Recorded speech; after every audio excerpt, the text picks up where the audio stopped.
Okay. No Doritos. No Doritos. We have a bottle of water. And I didn't bring snacks. I didn't bring anything to drink. I didn't bring anything to munch on. I've just got dinosaurs. Yes. But I always have dinosaurs. Yeah, the reason why I brought Doritos in my last episode because I want to be a dinosaur. I want to eat like a dinosaur. Dinosaurs eat Doritos? No. Except for the 98 Godzilla. He's not Doritos. A dinosaur. Well, not a dinosaur, but he eats Doritos in that one commercial. No, but he's not a dinosaur. Remember? I know I'm actually very hard over here. I'm sorry. Don't you ever seen that commercial? Yes, I have. I know what you're talking about, Brendan. I think you're funny, Brendan. I don't know what he's doing up there. I don't know what's going on. No, I get what you're doing. I don't know. Maybe next time I need to bring snacks. I mean, well, sadly, I'm a snack. I don't know. Yeah. Well, he thinks you are a snack. I'm surrounded by dinosaurs. Well, sadly, my mom told me not to bring any snacks during the show because she thought it was rude to eat during. Gotcha. Then maybe I shouldn't bring any snacks because I don't want to. Well, unless you want to do an, it's my show. Unless you're doing ASMR, I guess No. But anyway, let's get back on track. So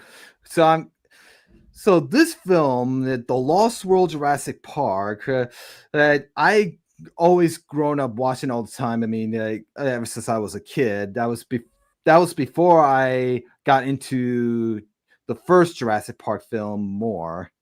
Mm-hmm. I mean, I didn't get into the first Jurassic Park film ever since I was 6 or 7. I mean, I think, but I think I did mention that in my previous episode. I mean, The Lost World, I've always grown up watching all the time. I mean, that was like one of my favorites as a kid. Like ever since I was 3 or 4, I think. But that's so far I remember and that's really, this film really got me into dinosaurs. I mean, it did for a lot of people. Well, the original, Yeah, and I love to talk about the film compared to the novel, and of course the dinosaurs and the arcade game. You're talking about the original? Oh yeah, the arcade game. No, you're talking about what we talked about in the first episode for the original movie. Talk about the Lost World novel. Okay. Yeah, actually, it's interesting you bring that up because there are some things from the original Jurassic Park novel that are in this movie. Yeah, and I did my best doing research about the Lost World, and I want to compare the Lost World by Michael Crichton to the original Lost World by I forgot the author. Arthur Conan Doyle. Arthur Conan Doyle's novel. Yes. I actually did bring my copy for show and tell. The book. Okay. Yes, this is real quick. Old books are best books. Yes, this is the photoplay edition of the novel. The novel's from 1912. The movie, the original film, was from 1925. This was basically the tie-in book that came out to help promote the film. It's the novel. It's the original Conan Doyle novel, but this is a 100-year-old book this year. Wow. It's the original text, but it was released to promote the Harry Hoyt, Willis O'Brien film. And this is my copy of The Lost World. So it's an absolute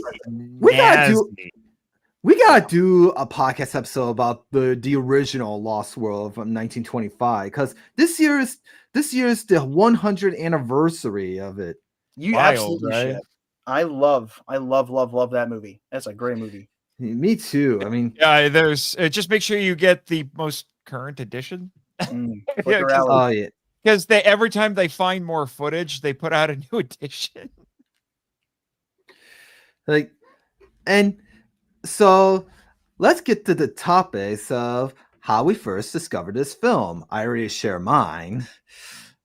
So Nathan, how did you first discover this film? Well, I think the first time I saw it was on TV, to be honest. It was on TV one night and I sat down and gave it a watch. Well, was it that or did I rent it? I can't remember.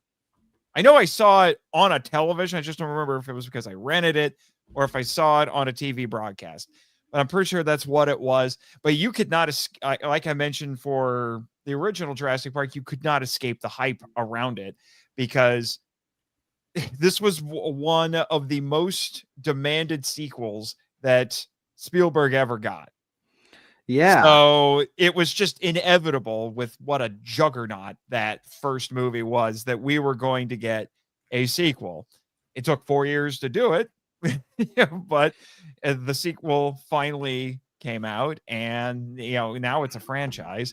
And I have a feeling, Danny, we may have set a precedent. We're going to be on for every Jurassic Park episode, I think, at this point. I don't know anymore, but yeah. But oh, so you guys are asking with questions? No, I'm not asking. I'm just wondering. It's like, oh crap, have we roped ourselves into doing this? But anyway, like I said, I remember when it came out, and it was an exciting time. I don't think it left as big of a splash, obviously, as the first one did, but the first one was a phenomenon. But yeah, I didn't see it in the theater. I ended up settling for seeing it on TV. Oh, because I forgot to mention, this film came out the year after I was born. That's awesome. Yeah, and so this film was after my birth year, and the kids will tell you that you're old. Yeah, and I remember as a kid, I remember I used to have the original VHS copy with the power card in it. Do you remember those classic VHS of the Lost World? But it has a power card on it. Like it shows the T-Rex popping out, and you just pull the card out, and you look confused, Marchland. It was I'm not sure what he's talking about. It's a lenticular 3D cover. That's okay. It's basically, it was double layered, and it looked like foliage, and if you tilted it to one side or the other, the T-Rex would appear as a hologram and then disappear. I do remember that now. You could slide it back out. Yeah, this is my copy of the Lost World. I used to have that one. Yes, this is my childhood copy of the Lost World. I love the foil effect on the raptors. The entire thing has this gorgeous shiny foil effect, and it does have. Is it 2 tapes? The other tape has deleted scenes and bonus features. Yes. They were trying to DVD-ify the VHSs back then. Yeah, at least that. This has one of those spotlight on location making of documentaries on it. It's got the trailers. It's got a bunch of deleted scenes on it. It's basically VHS DVD at this point. Yeah, but this is the collector's edition, as it says at the top. So yes, it's very fancy. No lenticular effect on this one, but the foil-y kind of shiny effect is just lovely. Foil covers was kind of a gimmick. I don't remember seeing it as much on things like VHS covers, but comic books were doing it a whole bunch in the 90s. Yes. They were, and they were doing lenticulars at the time too. They were doing lenticulars at the time, and there were a few notable lenticular VHS covers. I think actually there was like a really schlocky horror movie about a killer snowman called Jack Frost, not to be confused with the children's movie, that became notable because it had a lenticular cover where the snowman would be like normal snowman, and you move it over. Killer snowman, Yeah, that was a famous one. The cover was better than the movie. The cover was better than the movie. The movie is certainly a movie. I'll say that. It might be a little debatable. It's a choice. Yeah. Many choices were made, but yeah, this is a great cover. I don't have the one you're talking about, Brendan, with the 3D T-Rex, but if I ever find one in a thrift store or something, I'm going to have to get it because you have the best thrift stores. I would like to point this out. I have some good ones. I almost want to come visit you in your hometown just to go to the thrift stores because you have the best thrift stores. The thrift stores, it's better than visiting me, man. I'll tell you, go buy stuff. Like that's the real allure. That's what you want. I'm crashing at your apartment because it's cheaper than a hotel. Oh, well, I appreciate you inviting yourself, first of all. That's very nice. But I'm kidding. Is it my turn? Yeah, it's your turn. My goodness. All right, I guess it's my turn. Here we go. Not a lot to say here, but this was kind of an interesting one for me. Raptor. The Alan. Oh wait, no, wrong movie. Alan. Alan. The Oh God, don't remind me. I'm not gonna be happy when I do the next one. I love that film. It's not Jurassic even Park the 3. worst one. I love it. Anyway, I actually have kind of an unusual relationship with this one because I want to say I saw it the third out of the original 3. I think I saw the third one before this one. If I didn't, then I saw this one like kind of like maybe on TV half out of the corner of my eye and didn't really remember it that much. But then after I saw the third one, I went back and rewatched this, or maybe saw it for the first time in its entirety. I don't recall. I was very young. I have clearer memories of the first times that I was watching the original than this one, but very quickly this became a precious film to me. I am a Lost World junkie. I adore this film. It has so much of my favorite stuff from the Jurassic Park, just IP, I guess you could say. I love the setting. I love all the stuff that we're going to talk about. We'll get to all of it. But yeah. I'm looking forward to it. Yeah, I probably would have been, I don't know. I was pretty young when I saw it. Enough that there were even more scenes in this one where I was watching it like this. Because I didn't want to see a lot of people get gnarly deaths in this film. I was gonna say, well, preparing for this live stream, this was the first time I had seen The Lost World in years, so it was almost like watching it for the first time again. Because there's certain parts like, okay, I remember that. Oh, look, it's the incredibly subtle Godzilla reference that you blink and you miss it. Things like that. Quite a few references. Yeah. There's some Kong references in there. Oh, yeah. We'll get there's definitely some. We'll talk about that. But one thing that quickly came back to mind is I remember reading a review that talked about this. I'm like, man, why this one's a bit more violent and even a little gorier than the first one was. Still PG-13. Yeah. But still, this one to me PG-13 a little harder. So in my head as a kid, I used to think, because I grew up with all the great trilogies, right? I grew up with the Star Wars trilogy, the original. I grew up with the Indiana Jones, and the second chapter is always a little gnarlier, right? So that made sense in my brain. Empire Strikes Back is darker than the original Star Wars. Temple of Doom, yeah, much darker. You don't say it. It set the precedent for that. So the second chapter of all of these trilogies that I grew up as a young kid, Back to the Future, the second Back to the Future is gnarlier than the first. So it's a little more complicated. It's more complicated. The dystopian future where George McFly is dead. Biff is ruling it. That's messed up. It's almost like Blade Runner for a minute. It's like, well, it's because Blade Runner influenced everything in the 80s. This is true. But like it plays into my point. So I almost went into this thinking, well, this one has to be a little gnarlier, maybe a little darker, a little edgier than the first one.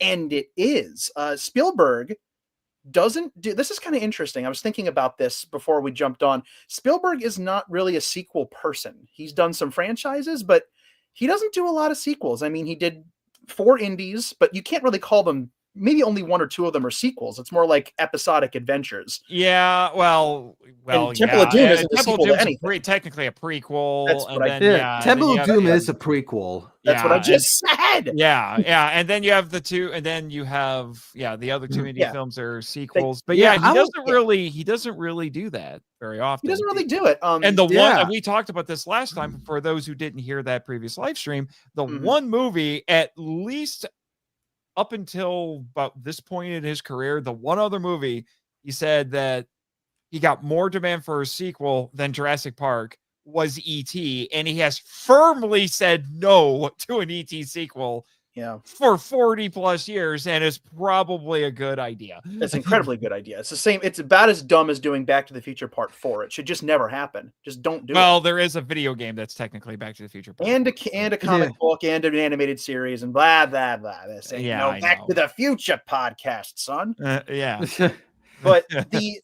made sense. Like, it made sense that this one was a little darker than the other ones to me. So it completely tapped into a different part of my brain and helped develop it, because the original film is very much the story of going to a controlled environment that quickly becomes not controlled.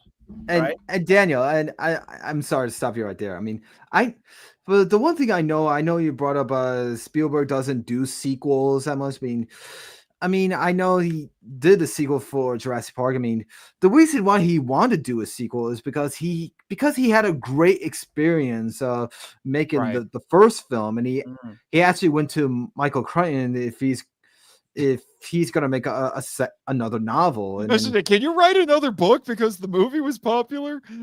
and when Michael Crichton told him that he's thinking about calling it The Lost World, but Steven Spielberg was thrilled because he was a big fan of Sir Arthur Conan Doyle's Lost World version of the novel. I've read that original novel. I've seen the original movie. Did a podcast actually on that original film with Ryan the Omniviewer Collins, and that book is in many ways kind of the prototype for a lot of things that we love. Just like the movie was a prototype for, I would say, kaiju cinema that then gets perfected in large part by Kong 33, and then that paved the way for Godzilla 20 years later. So you can trace that lineage all the way back to that to that book, I should say. Yeah, because it's very much the same thing. A group of explorers going to an island out in the middle of nowhere, down south. It's not. I don't think it's off Costa Rica. I think it's off somewhere else. I can't remember where it is, but it's not off of Costa Rica. But and finding dinosaurs there, having to escape and survive, and the Lost World Jurassic Park is. I know it's a sequel to Jurassic Park, but it's also I kind of think it's almost like a remake of the original 1925 silent film, almost. In some ways, you could say that. But it wasn't. The goal wasn't to go there to capture the dinosaurs and bring them back and sell them. That's the one biggest difference, I would say. The general premise of The Lost World, and I mean a one sentence vague synopsis could line up with the Spielberg film, where you have people literally here's the sentence: a group of people go to an uncharted place where dinosaurs roam free, almost die. One gets brought back to a city, causes some havoc, and then the movie ends. Yeah, well, in the book it was a pterodactyl. In the movie, it was a brontosaurus. Yeah, and then obviously in this one there's a little different. And then they threw in, which I thought was fun, because this is something that Crichton, I believe, acknowledged in a couple of interviews, is his other big inspiration was Gorgo. I was going to say it's Gorgo. Oh, yes, because of the baby. Yeah. Oh. Yeah, the parent saving the baby. There's it does have a little bit of Gorgo moments. I just did a bunch of research for an upcoming Gorgo episode. I was shocked to find out how influential that movie is. It is. I mean, a little shocked, I should say. If you want to really stretch credulity a little bit, you could always say that since there are two parents, there's a little Gappa in there. But Gappa owes same Gappa apparently accidentally ripped off Gorgo. Accidentally. They say. Which is so funny, because if you can draw a line from the Lost World Jurassic Park back to Gorgo back to the other films of Eugene Laurier, like Beast from 20,000 Fathoms, it's kind of interesting. Giant Behemoth. More specifically, Beast from 20,000 Fathoms. Because his daughter was upset that the Rhedosaurus died. But think about it. That's if you can draw a line from Beast to Godzilla in this direction, and Beast to Laurier's Gorgo to Spielberg's dinosaur films off on this end, and then of course this film also has Godzilla references, so it's you can kind of because of the T-Rex rampaging. Mm-hmm. Yeah, dude was it's even more than that. I don't know if we want to get into this now, but there's a shot with some of the fleeing crowd members, those extras. A couple of them are Japanese. Yeah, that's what I was trying to say. I kept trying to pay attention because, wait, I know there's a Godzilla reference here. Unfortunately, I think I might have conflated it slightly with, I don't know what movie it's from, but there's Inspector Gadget. Is it Inspector Gadget, where it's these two Japanese guys going on about how it's Godzilla? Actually, it's not, because of COVID. Oh no, that's Austin Powers. You're That's thinking of Austin Austin Powers. Powers. I was trying to remember where that was from. There's a You know, so there's it's like yeah. it was parodying that, so I had it conflated. But Yeah. I think it's hard to hear. But those Japanese extras are, I think they're yelling "Gojira, Gojira" as they're running away. Yeah, and Yeah. yeah, it does have a little bit of Godzilla references, as there are some Japanese people running from the TSA. And I love Cinemassacre's Monster Madness in this top 10 is saying like talk about those Japanese people running around saying, I left Japan to get away with this. Yeah, this is why I this. left. Oh, is that what they said? I thought they were yelling "Gojira, Gojira." The Spielberg, when he was shooting that scene, there's a great B-roll clip of him behind the scenes saying like, all I wanted to do as a kid was make a Godzilla movie, and now I'm actually kind of doing it. And I was gonna say, this is the closest I think Spielberg has ever gotten to directing a real kaiju movie. Ready Player One. Okay, fine, Ready Player One, but Ready Player One is a pop culture dumping ground. Yeah, and also one of the screenwriters named David Caplet. He's David also Kappa? What? He's in this film when he was running towards the door trying to get in, but the T-Rex just grabs him in the mouth. That's actually that's him. When that's the screenwriter. Yeah, that's the screenwriter. Did he write that scene and then go over to Mr. Spielberg? He's like, "Hey, I wrote that because I want to die on screen." Can you have the T-Rex eat me? Everybody, Hollywood secret. Everybody wants to get killed by a dinosaur at one point in their career. That's just and speaking of, I mean, I love the scene when the bus drove into a Blockbuster. Remember those? I want to say like before the bus crashed into the Blockbuster store. I mean, like there was a shot of inside the store has two billboards that has Arnold Schwarzenegger and Robin Williams, and there's another scene when the bus crashed into the store. It also shows another billboard that has Tom Hanks. Does anyone remember what the movies were? I think the Robin Williams was Patch Adams. It's either Patch Adams or it's been like 3 or 4 years since I've seen this movie. I don't know if those films even exist or they're just fake. No, Patch Adams. Well, I don't know. Oh, yeah, I'm talking about the billboards. But I think it was Patch Adams. That sounds right. That sounds right. Oh darn! I'm gonna have to go watch The Lost World. I was surprised you didn't, sir. I just got home from work, man. You've had a week. Yeah, I miss those Blockbuster stores where you could just it's just a classic. You just go in there and then just rent a movie, and then there's one left. I've heard over in was it Washington State? Something like that. It's like at the top of a mountain. You have to have Sherpas carry you up in backpacks. You have to ride a camel the rest of the way. It's a pilgrimage. But once you get there, apparently when you go in there, it's like, you know how Blockbusters used to have that popcorn smell? Oh yeah, they would they always either had fresh popcorn, or I want to say they actually like piped popcorn smell in to get you in the mood. Apparently it still smells like that. Like they still do it. It still smells like Blockbuster popcorn. That's what I've heard. And I want to talk about this cool bus scene when the T-Rex is on the side of the bus and he just crashes his head on the bus, like it explodes and the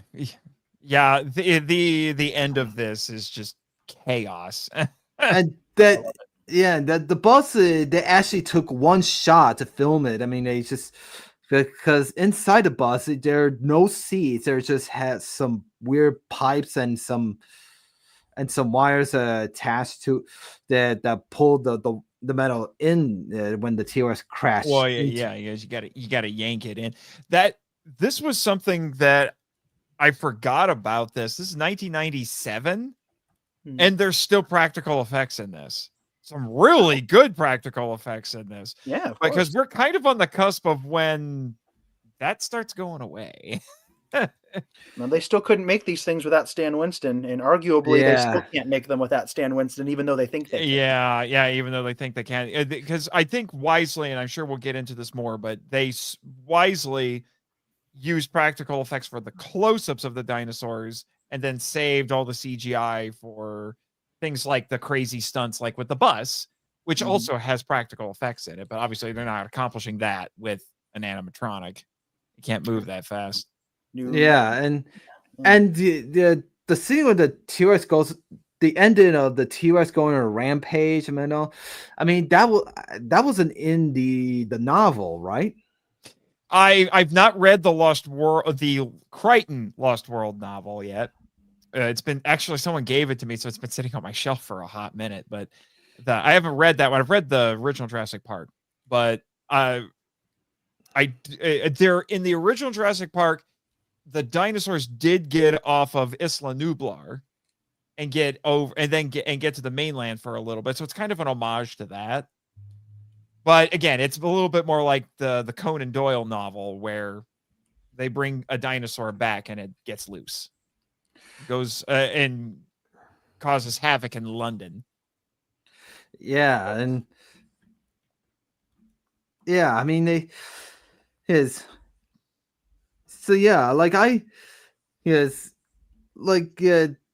ending of in the film, that was actually Spielberg's idea for that ending. And so I guess Spielberg, you can trace what the franchise is doing now all the way back to Spielberg then, because now the entire shtick of the franchise is they got off the island and now they're just populating everywhere. They're just part of the ecosystem now. Yeah. The whole obviously the whole T-Rex thing at the end of the movie was completely created for the movie. I can tell you it's not in the book. The book actually has kind of a downer ending. Spoiler alert. They leave the island. One last big hurrah. Malcolm, who's not dead.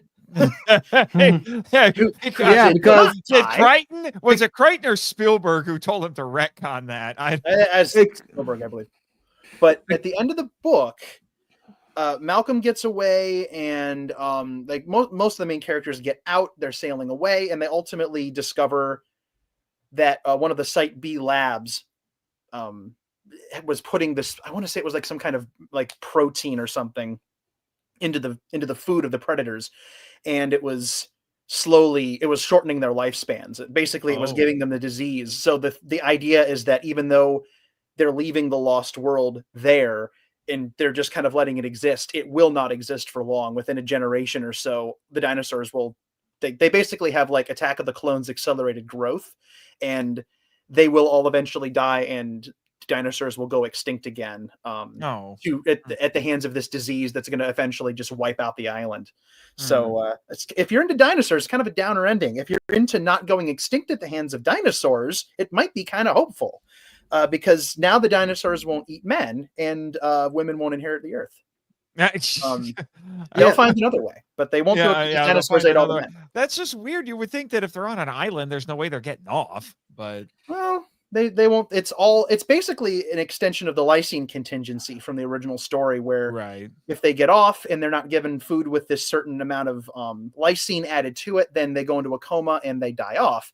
And then the movie version explains that they're still living, and I think the book does something similar, because it turns out all the plants on Site B have lysine in them, and then the food supply on the island gives them the lysine, and then the predators eat the herbivores, and so that's how they get it. So they skirt around it. But unfortunately, if you look at this as part of the franchise as a whole, there's some things in this that it kind of forgets from the first movie, and then there are things from this that get forgotten once Jurassic World starts, because that's a reboot, but it's also a sequel. Weird. I'm gonna say this. I'm gonna put this out into the ether. I miss Isla Sorna. I miss it very, very much. Because what I was saying earlier is that the first film instilled within me like this love of, stories where amusement parks, kind of break down and the attractions come after you. A controlled situation becomes not in control. But this, was one of my early exposures to the idea of people going to a lost world. This is my first, because the Lost World is more than just a book or a movie. It's a concept. The Lost World idea. King Kong's a Lost World story. So this was one of the first times I'd ever seen a movie like that. There are no fences. There's nothing for the dinosaurs to break out of. They're just alive. You're stepping into what is essentially a modern facsimile of a prehistoric landscape with all these creatures alive. And that was a completely different like storytelling thing for me. Like that was mind-blowing. And Sorna is like my ideal favorite setting for dinosaurs. Like I like that just as much, if not a little more than the theme park. Just the idea that all these mutated dinosaurs are just running around free. Which is why I'm disappointed that after Jurassic Park 3, the franchise just forgets that it exists. Yeah, there's some weird. It basically fell victim to the but in the book version or in the novel version or in this obscure viral website, and they talk about how they transported all the dinosaurs off Sorna, but it's like, whatever. It's like, no, who cares at this point? Like, just whatever. It's not important to the Jurassic World films, but it's important to me. Yeah, like I was gonna say that in the film they explain why they made a sequel, because in the film in the scene where Ian Malcolm is visited John Hammond, was played once again by Richard Attenborough. The man, the myth, the Richard. Attenborough, yeah. Yeah, and that was his last Jurassic Park film he was in. Yeah, it was not his last Jurassic Park project, but it was his last film. Foreshadowing. We'll get there.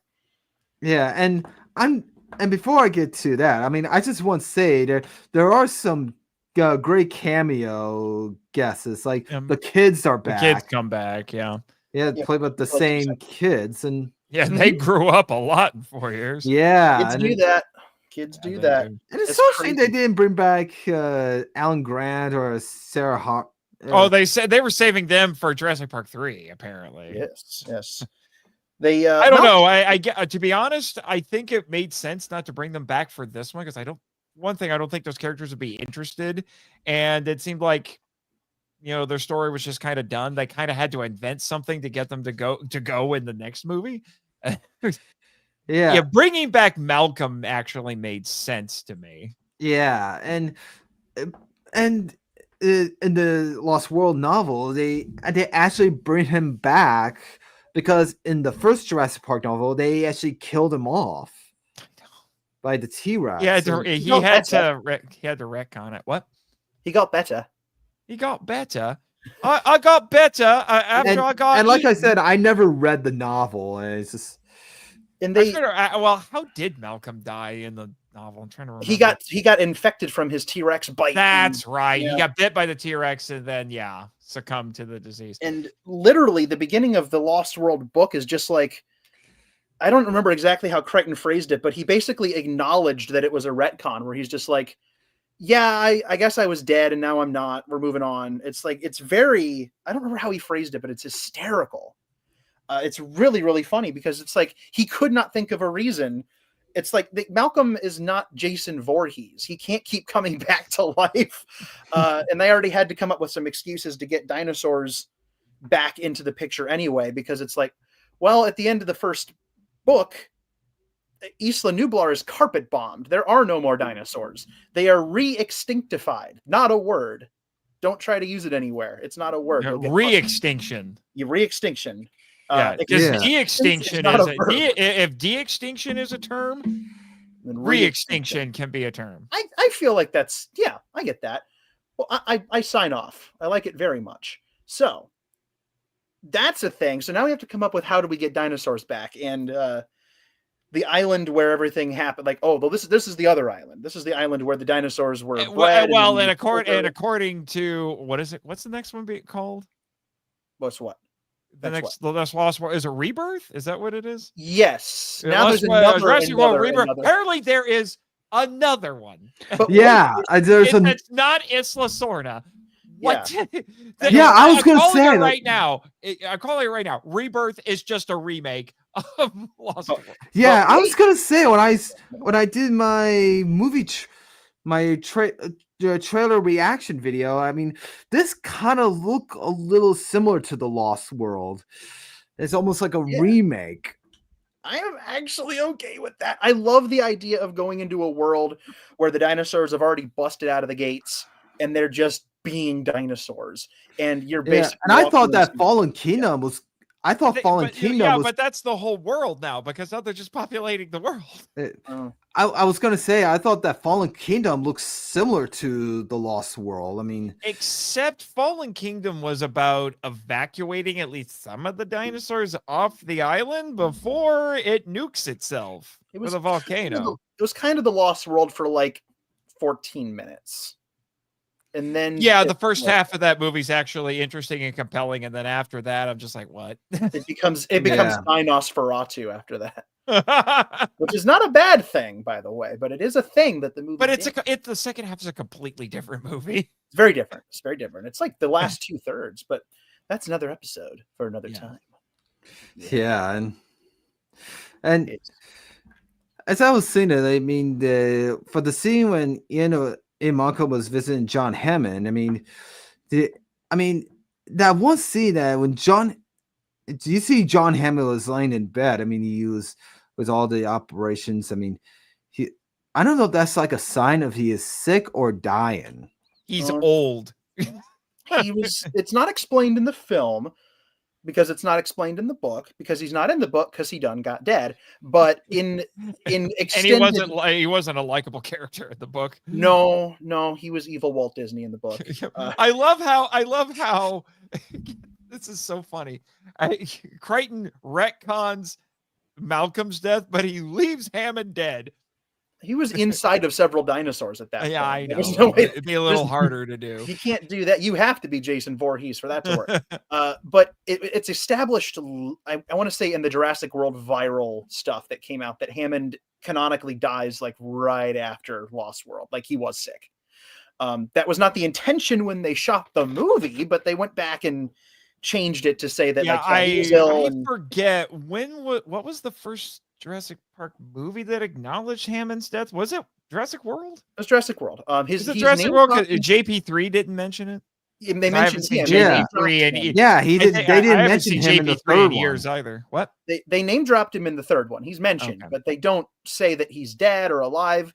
It's just Alan Grant says something along the lines of John Hammond created nothing more or nothing less than theme park monsters, and they're not real dinosaurs. Yeah, I mean, I know they mentioned him in the Jurassic World saga, like 1, 2, and 3. I mean, they did mention about his death in both Fallen Kingdom and Dominion. I was going to say, I know at least by Jurassic World for sure they mentioned. Yeah, Masrani says something to the effect of, when John died, he asked me to take over this whole thing for him. So it's like, oh, he's dead, which is interesting because the trailer uses a little bit of his voice. It uses a little bit of Richard Attenborough's voice, and I don't remember how they did it, but he, instead of saying "Welcome to Jurassic Park," he says "Jurassic World" instead. I don't know how they did that. It was probably AI. 2015? In 2015? I mean, maybe. I don't know. It's probably a voice modulator of some kind. It had, or an impressionist. I don't know. But weird. And in the film, he did explain the whole thing about Site B of Isla Sona. I mean, that he did not bring this up in the first film because he explained how the dinosaurs became on Isla Nublar, but they said it was before Jurassic World. They created an engine company on another island, Isla Sona, Site B. That's how they cloned the dinosaurs. And I don't know if I must have moved that operation to Isla Nublar then, because we saw it happening. Because that's the island how they create the dinosaurs, and they just let them loose, and then for training after a while I'm trying to remember. Did he say that? Did he say that they destroyed the facility on this Isla Sona, or they just abandoned it? There was a typhoon that hit. Typhoon, that's what it was. And it destroyed the power. The dinosaurs got out. Now at that point, the island had been abandoned because I want to say Hammond's engine was being either investigated or sued or something like that. There's an entire deleted scene that explains a little bit about what happened. Actually, in this deleted scene from The Lost World, it is explained that Nublar was destroyed.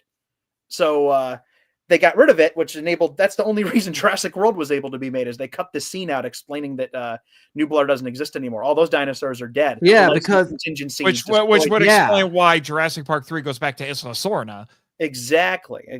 So the original intent was for all the dinosaurs on Nublar to be like, the island still exists. It's not like it was carpet bombed, but the license contingency took effect. It did its job, and there are no more dinosaurs on Nublar.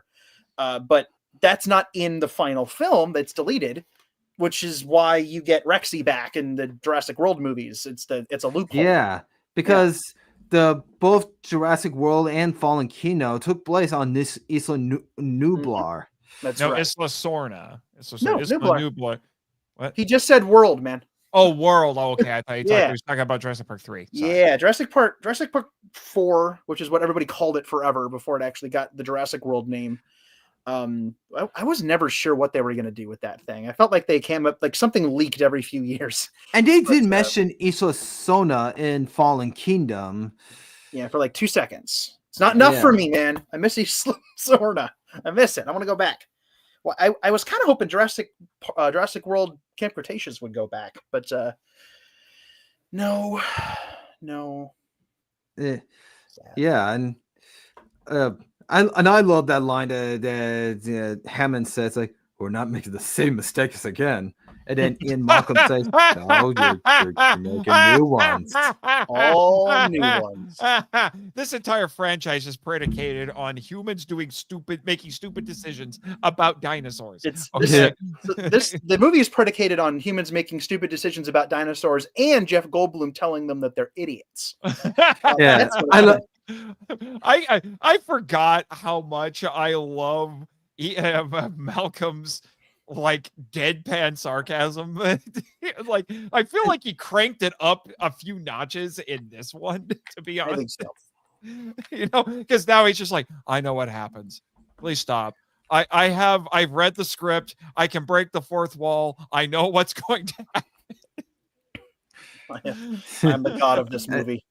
Yeah, and I like that part. He says, like, okay, so there's another island with dinosaurs but no fences this time, and you want to send people in and on the ground. And then Hammond tells him, was like, oh, by the way, send your new girlfriend over there. Yeah, Sarah Hardy. I am still not entirely sure if that wasn't a bit of manipulation on Hammond's part. Like it was like the one little bit of like novel Hammond that they decided to throw in there. That was definitely, there was something, the way he smiles as he waddles back to his bed. There was something duplicitous going on with Mr. Hammond there. He was like, I'm going to get Goldblum back on that darn island no matter what it takes. I'm gonna get him there, and it's like, well, I'll just send Julianne Moore there, and Julianne Moore can get eaten by dinosaurs. You know, it's fine. Well, and then but poor Malcolm's life just seems. I forgot how complicated his life was, because we only get hints of it in the first movie, and then we find out it's like, oh, I have a new girlfriend, but I also have a daughter. That's what I want. That basically got dumped in my lap because her mother ran off to Paris. And that's what as much detail as we get. And I'm like, what? That's a whole other movie, sir. That's what I was going to get to next. Malcolm, the Jurassic Park story. I want to talk about the daughter. I mean, first, let me back this up. Must be a stepdaughter. That's all I'm saying. This has to be a stepdaughter. Oh, because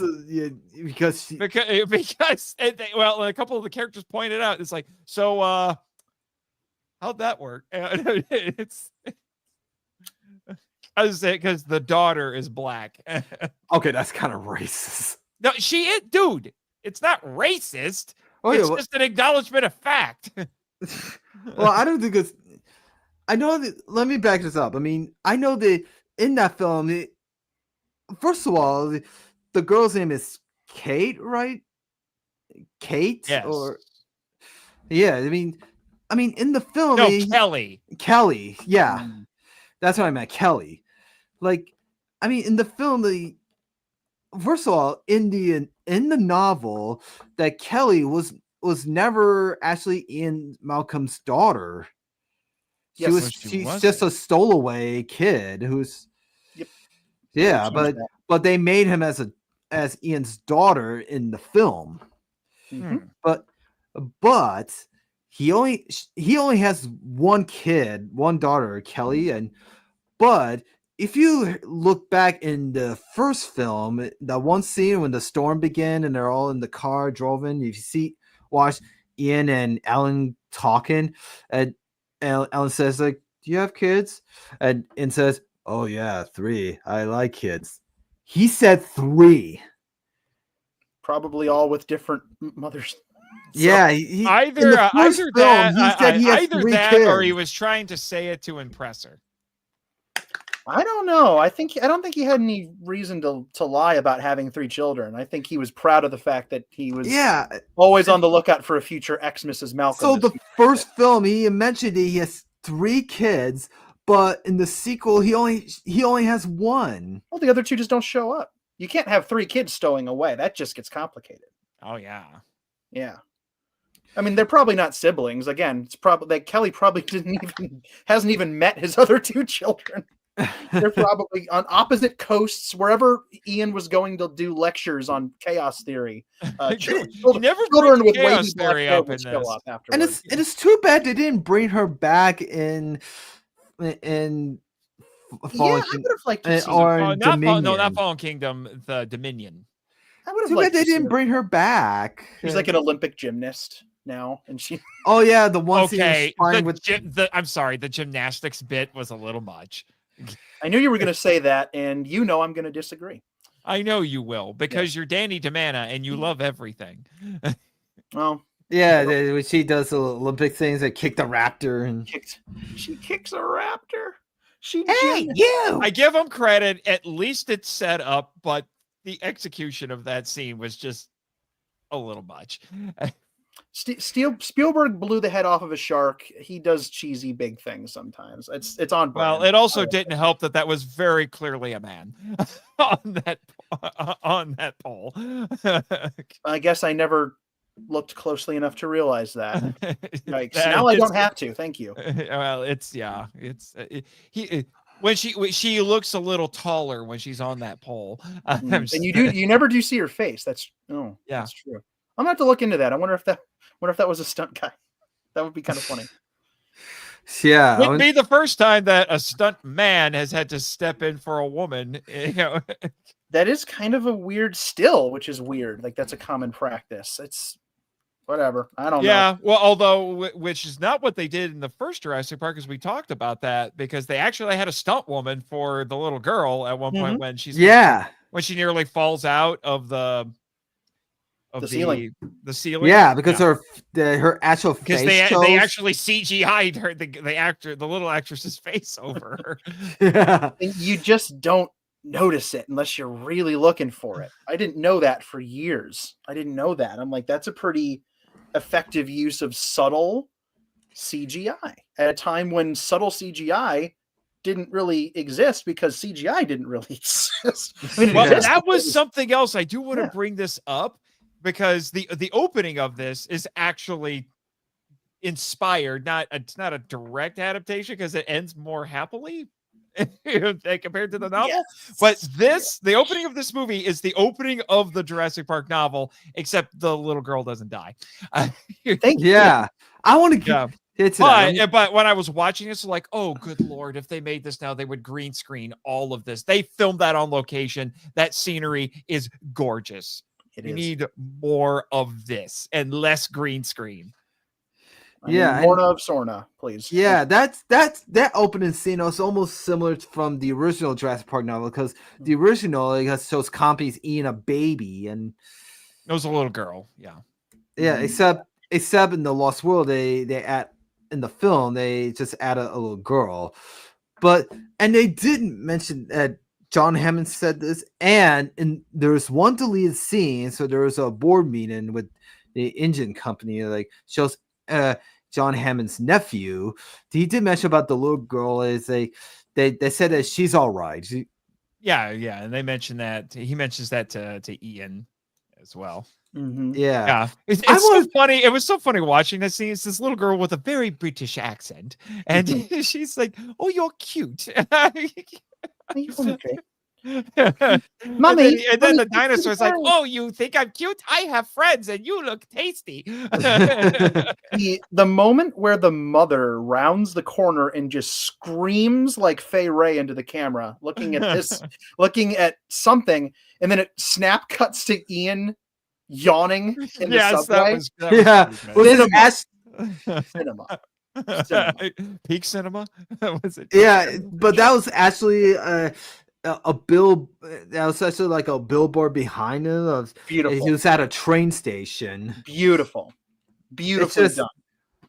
But Yeah. I want to talk about the deleted scenes. Oh yeah, I mean, scenes are fascinating. I know I did mention the board meeting deleted scenes of shows Hammond's nephew. I mean, they actually that's when they're having a meeting about the Isasona. I mean, I know they cut that scene up, but they added that scene back in, but only in the TV version. Really? Yes, the extended TV cut back when Yeah, they still There is an extended TV cut of this too? Yeah, which it still exists today. Wild. Like after the woman screams, actually she runs towards her daughter. Is actually she screams. It just cuts to the board meeting. Yeah, that doesn't work as well for me, to be honest. Nah, the snap cut to Ian yawning from her scream that matches the billboard to the island location, and then it's the screaming sound of her matched with the screeching of the subway. Oh, it's good. It's a cheeky moment from Spielberg, and I love when he does that. It reminds me a lot of the one of the only directors I've seen do silly stuff like that recently is actually Jordan Vogt Roberts. He did something similar in Skull Island. Yeah, with he the did. hot dog moment in Hong, where it's like and then it's over. You know, it's like just enough to make you go, did the director really just do that? That's pretty.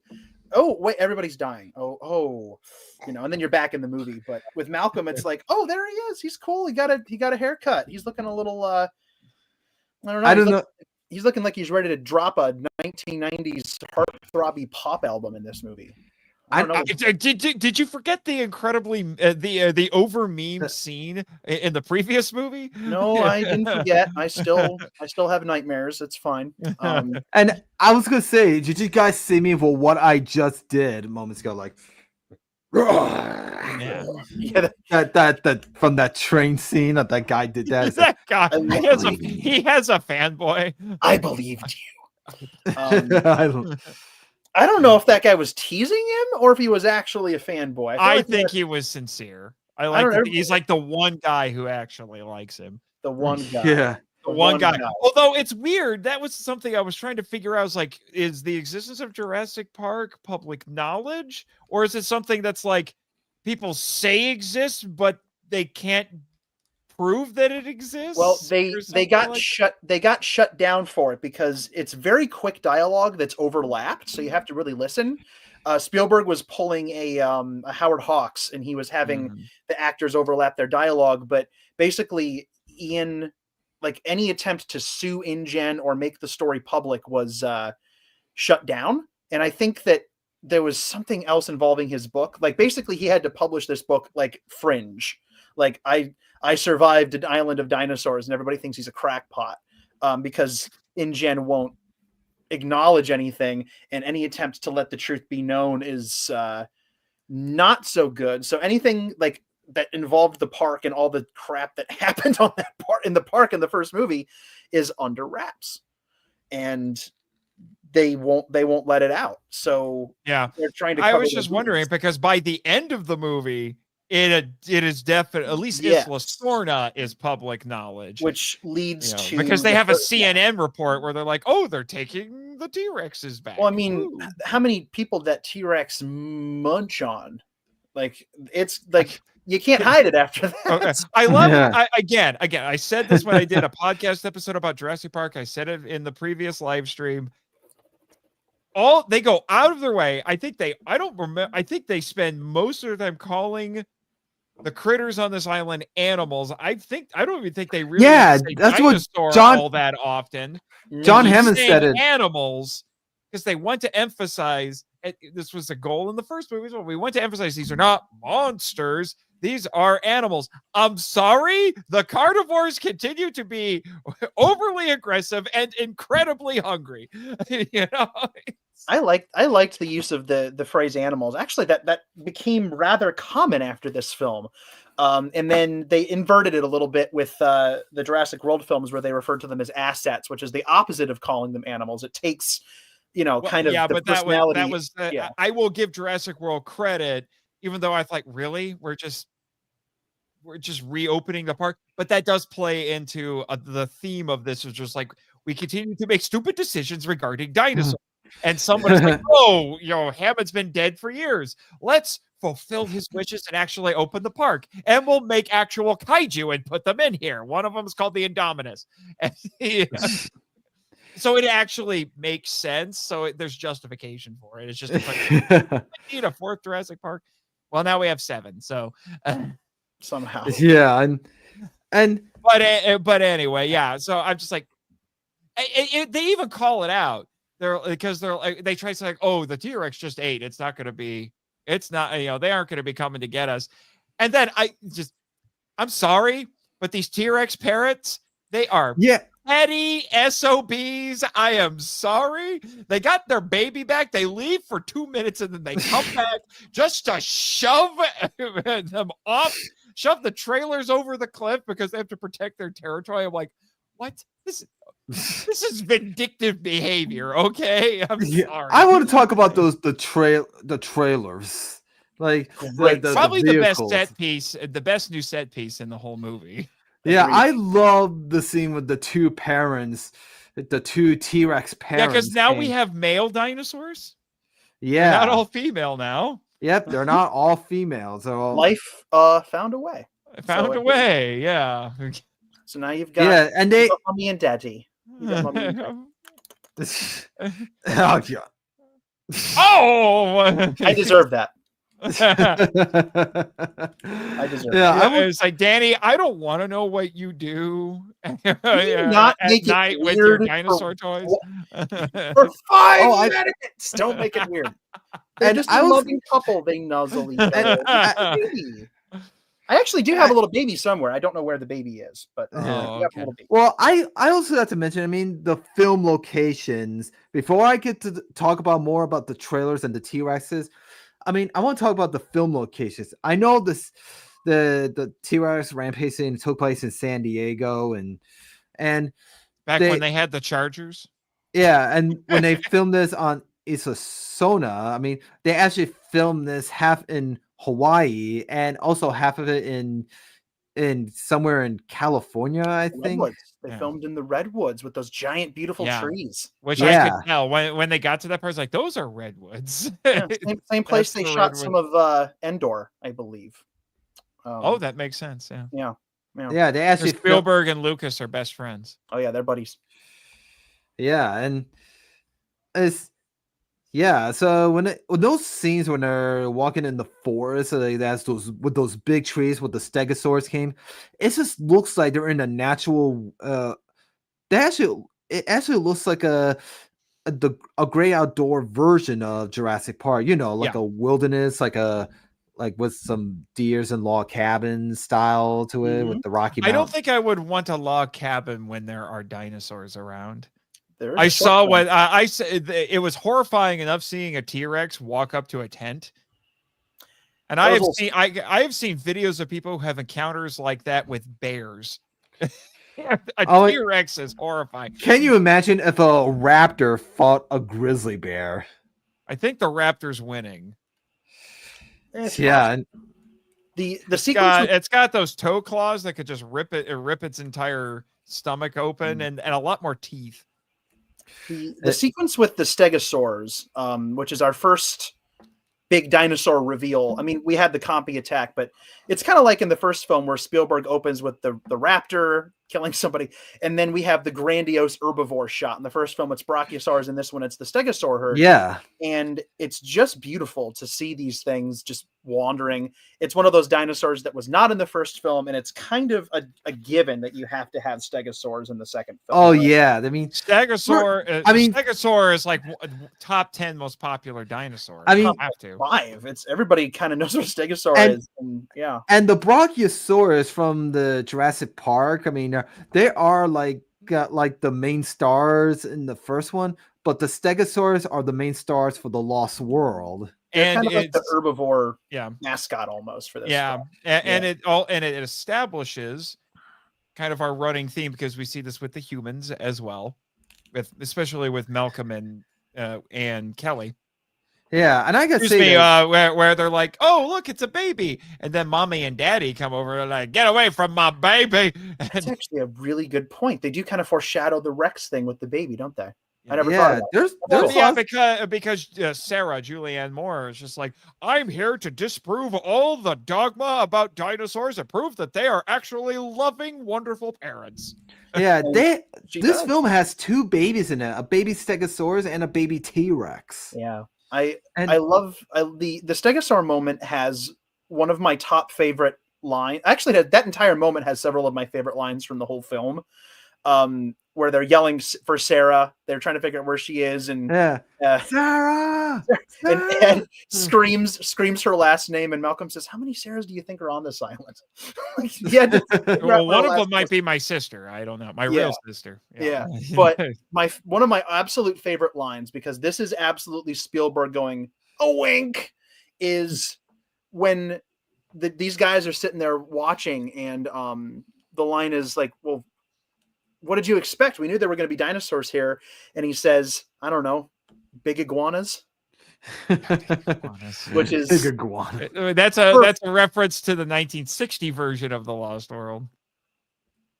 Yeah, it's a Slurposaur joke. For anybody who doesn't know what we're talking about, in the 40s all the way up through, weirdly enough, the early 70s, and even as a joke into the 80s for some things, they would glue plastic nonsense to lizards and crocodiles and pass them off as dinosaurs.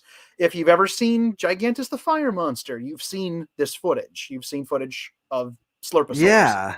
And Daniel, I'm sorry to interrupt, but for the Stegosaurus scene, I mean, when Spielberg were filming this with all Stegosauruses, it's kind of like Spielberg is doing, it's like like when the Stegosaurs are after Sarah, and then the Stegosaurus charging after her, and then what wasn't the thorns in the end is his tail through the log where Sarah's in.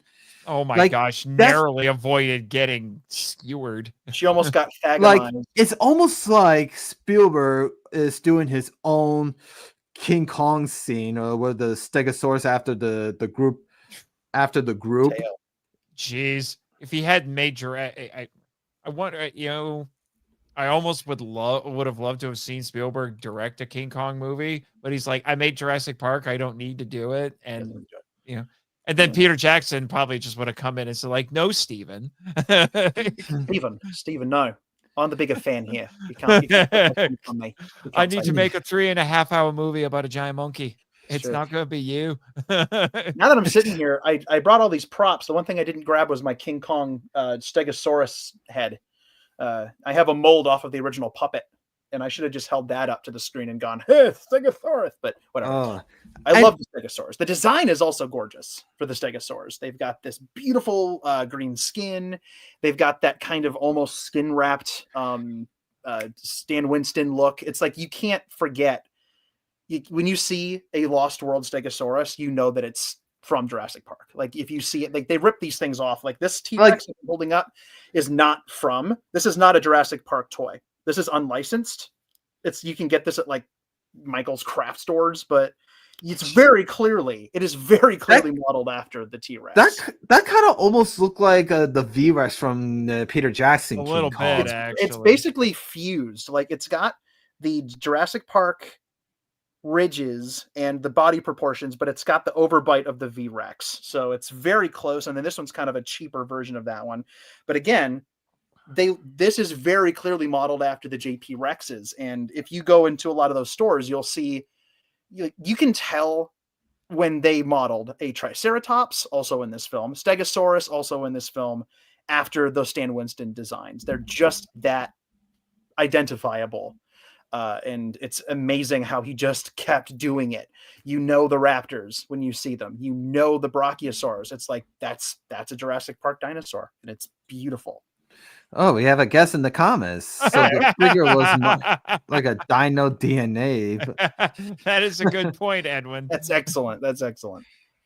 And what I was gonna say earlier, and we're talking Stegosaurus.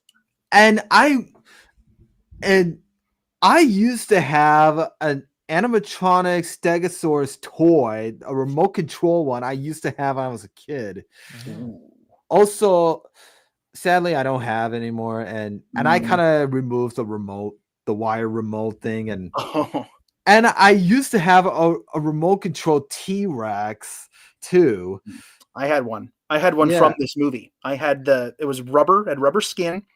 It walked on wheeled legs, and it roared. And it had a wire coming out of it and a little handheld, controller like you used to have. And it was like my T-Rex toy as a kid. Like that was like my T-Rex toy. Like and I used to have a big hand puppet of the T-Rex. Yes, I used to have one of the Rhesaurus heads. Same company that makes the Godzilla ones. Actually, I have the baby Godzilla right over there, and it's very similar to the ones. I've seen them. Oh yeah, I've seen them. The Babyzillas have occasionally shown up on stream. Yes. They also I think they also did a Raptor, and then they did finger puppet versions as well, just like Godzilla. And this was a year before the 1998 Godzilla came out. So they did this line first, the Rhesaurus T-Rex hand puppet, which is a big deal if you were around at the time. And I have the 1998 Godzilla hand puppet in my other room. That's a good one. They're really good. Those puppets are excellent. They're really easy to use. I remember they're durable. They're great.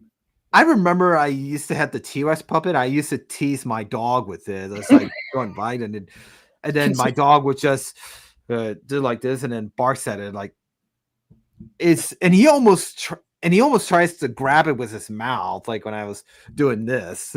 Yikes. Considering what happens to the dog in this movie, you might have been able to turn the tables on. Oh, yeah. I was that's surprised one scene the T-Rex is drinking out of the pool. And that chlorine can't have been good for him, I'm just saying.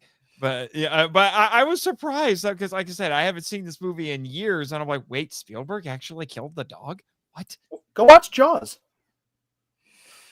It's not his first rodeo. I get that. I'm just not used to it. I keep forgetting that he's, it'll do because that's how, but it actually makes sense in Jaws because you're supposed to hate the shark.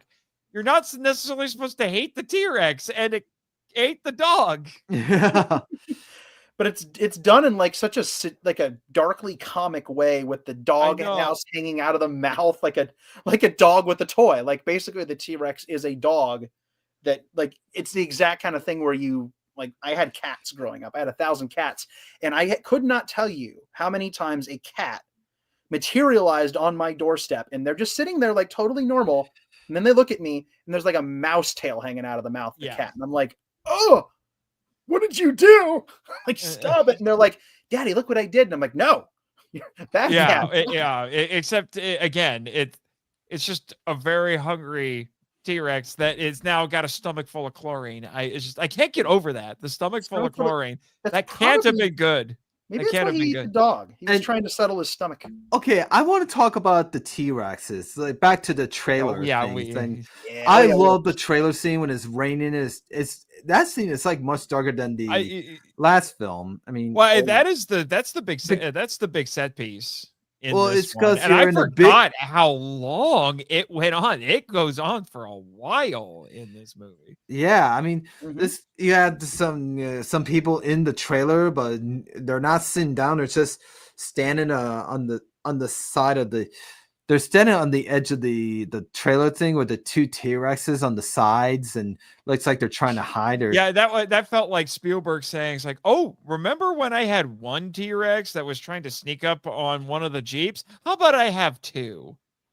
yeah, and they used the same mold from the T-Rex from the first film. I mean, that Stan Winston and his people did, and they're kind of tough about how they're gonna do the male T-Rex, and I mean, you could tell because the female T-Rex. I mean, first of all, I called well. First, let me back it up.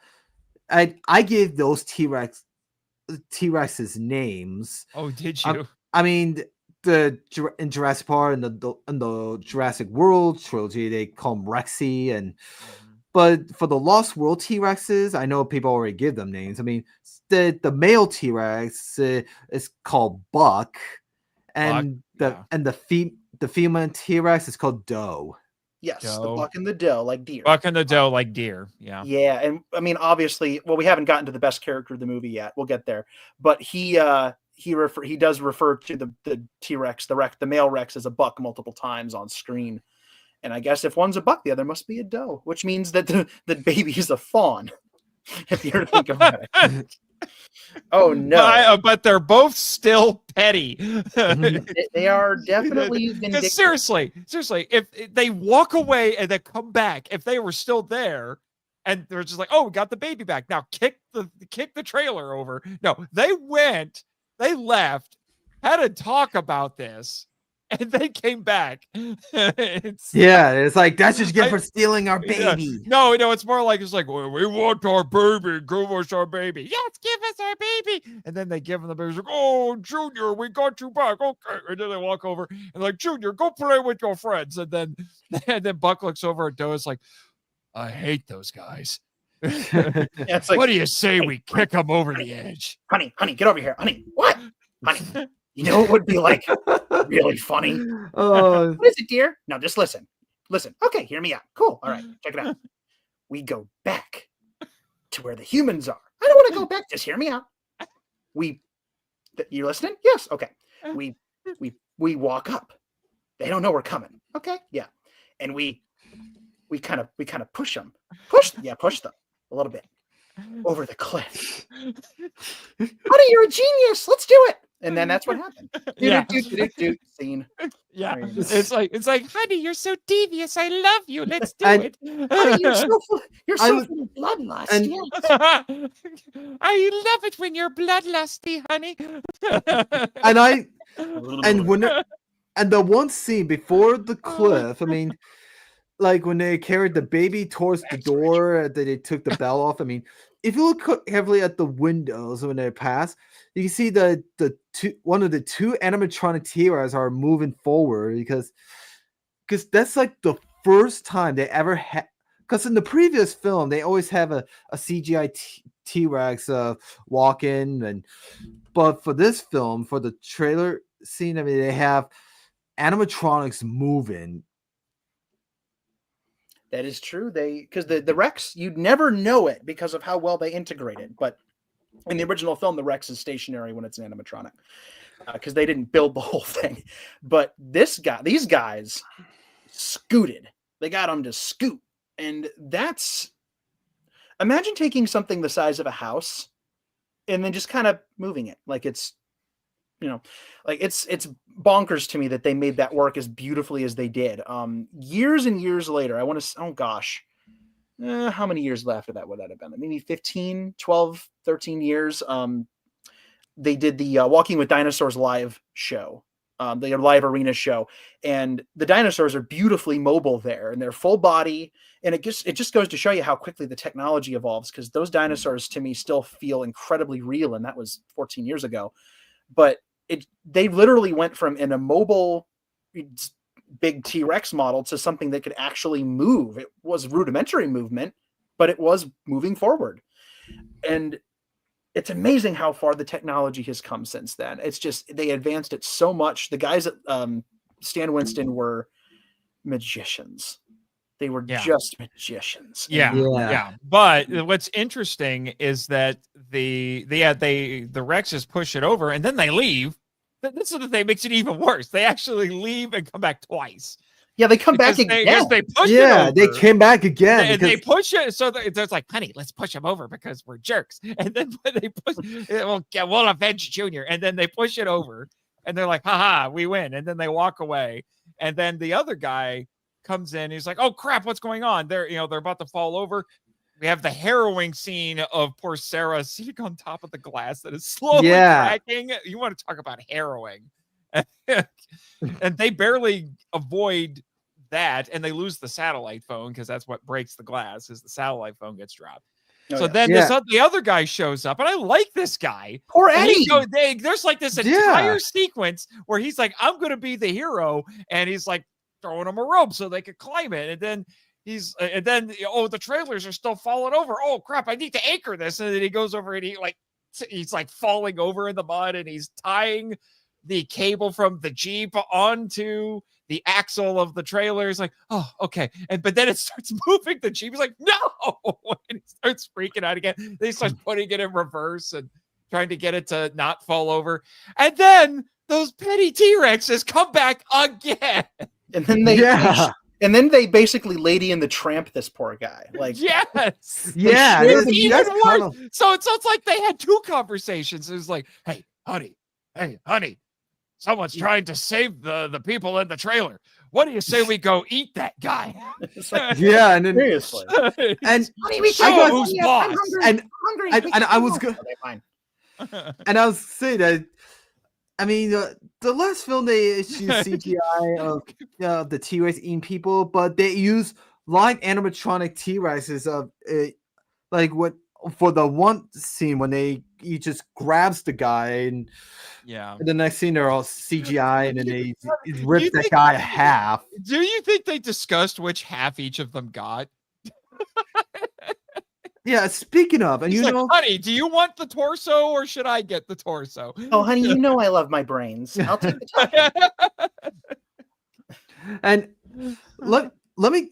I want just hear me this out, guys. I mean, you got here. I mean, I know that scene I just talked about. They have the animatron T-Rex grab the guy, but they use more than that scene because the last film they used CGI T-Rex eating the guy like out of the toilet and the lawyer and but the Lost World they use more T-Rex animatronics eating people like by grabbing them like that the guy in the car is like rescuing them and then he ripped him in half and the waterfall scene and he's grabbed the guy with a beard he panicked over a snake. Yeah, they use an animatron T-Rex to grab that guy too. That guy, his last name must have been Jones. Because I'm sorry, if my options are snake, T-Rex, I think I'm dealing with the snake.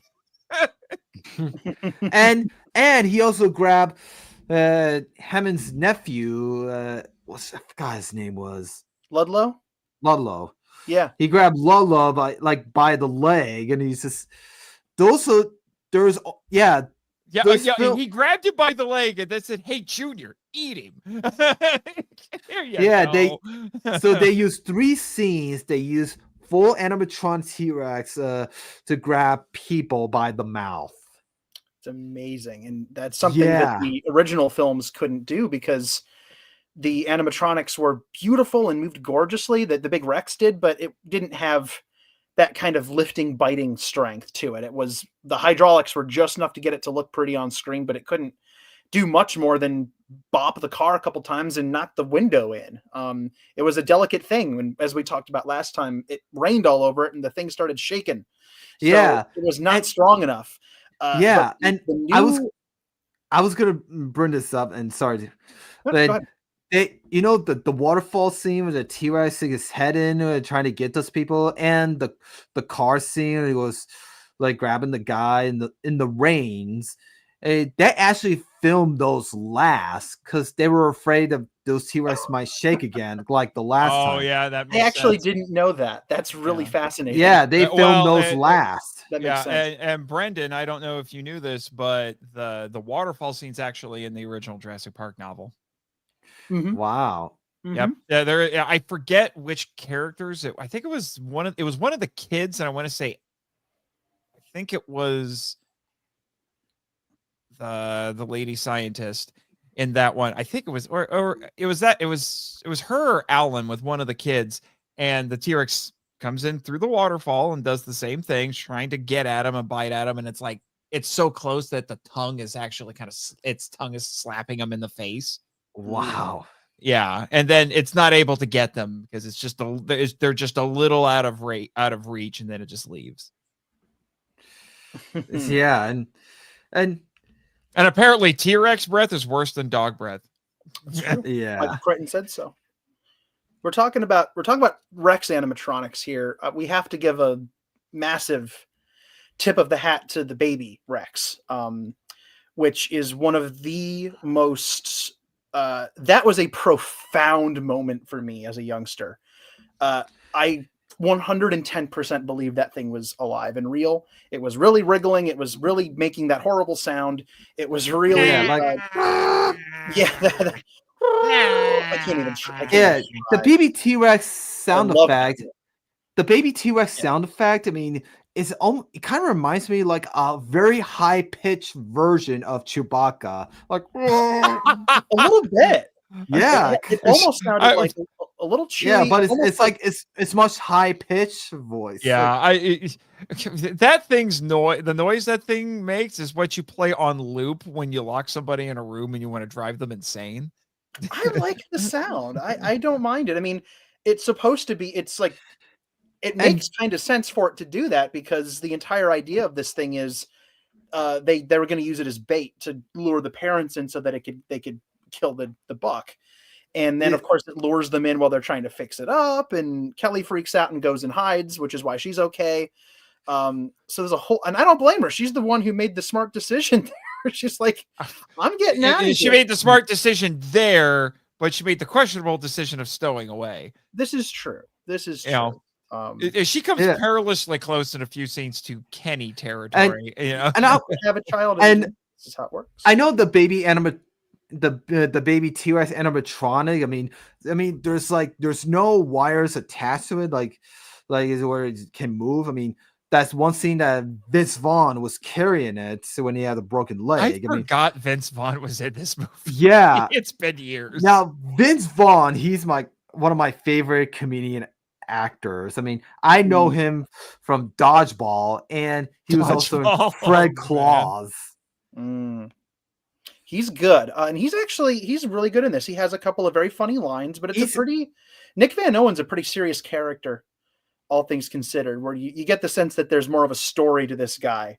Like he's seen some stuff. He's probably killed people. Like he's got a backstory. Well, I mean, they name drop Earth First, which is an eco-terrorist group. So I think they were saying he was at least associated with them, if not a member, which means, yes, potentially an eco-terrorist, or at least an eco-terrorist sympathizer. Something like that.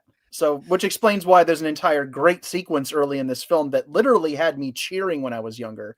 Because the other thing we have to mention is this isn't just a survival story. It becomes one later, but the main thrust of it after a while is that InGen shows up to yoink as many surviving dinosaurs off of the island and out of the ecosystem as possible so that they can transport them, get this, to another park on the mainland. People might deserve to be eaten by dinosaurs. Yeah. Making some bad decisions. It's all because because we only had it was only going to be 4 people, and then we have the stowaway kid. But then Spielberg's like, we need more cannon fodder, and so and I would InGen guys show up. And I would say that villain, Hammond's nephew, like I forgot his name, Mr. Ludlow, Peter Ludlow. What a Peter slime Ludlow. ball. Like he's just like a villain in this. He just. You want to see him? I had never seen a movie where I wanted somebody to get eaten by a dinosaur so much before. I mean, I knew it was coming. I mean, to me, I don't think it's like a villain. He's an idiot. Yeah, like, he just doesn't know what he's doing. Have He you? just wants, he's inept. Did you wants to forget catch what the this entire dinosaurs and he just want to catch the dinosaurs and bring them back to his own Jurassic Park. He wants to theme get park. rich. He wants Yeah, to he get wants rich. to He's a get rich. He business calls man. it Jurassic Park San Diego. Yeah, Yes. yeah. I was just saying, Danny, we've established this entire franchise is predicated on humans making stupid decisions about dinosaurs, usually motivated by greed. Yes, so and that's what that is. It's like, and honestly, it makes more sense than like weaponizing raptors. It's like we're going to bring the dinosaurs to. I'm sorry. I need a Jurassic Park movie with weaponized raptors who shoot lasers. Okay, I Jurassic need Park this 9. in my life. I Jurassic need Park this in 9. my life. I'm That's going to sorry. be a thing. We're up to Jurassic Park 7. The next one might have lasers. The one after that will be in space, and then there'll be time travel, and then they'll finally do that Jurassic Park Fast and Furious crossover they've been threatening. Well, yeah. I was just saying, it's Jurassic Park 5. Jurassic World 5. It's literally a planet of dinosaurs. It's Sure. the we park get to has the gotten bigger. we get to the point where Charlton Heston is like pounding the sand in front of the Statue of Liberty, and there are a bunch of dinosaurs on horseback, then we'll talk. But Yeah, it's coming. It's coming at this point. Just wait for it. Yeah, he's just. You know what? I need that too. The lizard people are real anyway. Oh dear. Well, Yeah, Nathan's weird conspiracies confirmed. There it is. I was. Heard it here first. I mean, I'm gonna say the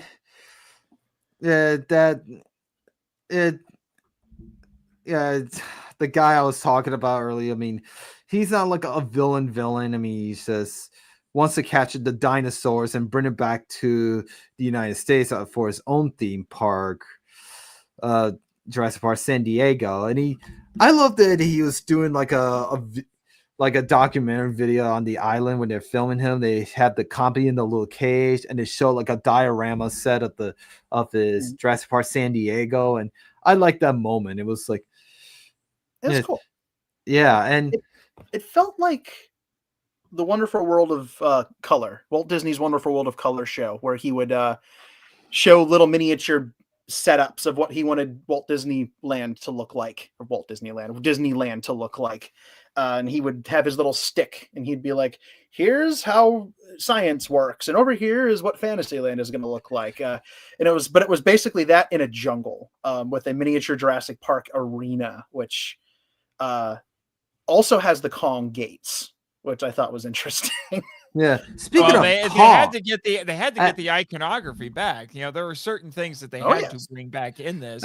Interestingly, they make you wait a long time for like, okay, oh look, here's Stegosaurus. So you got something new. Oh, that's cool. And then it's like 50 minutes or so in, then you get the Rex, and then almost an hour and a half in, oh look, there are the Raptors.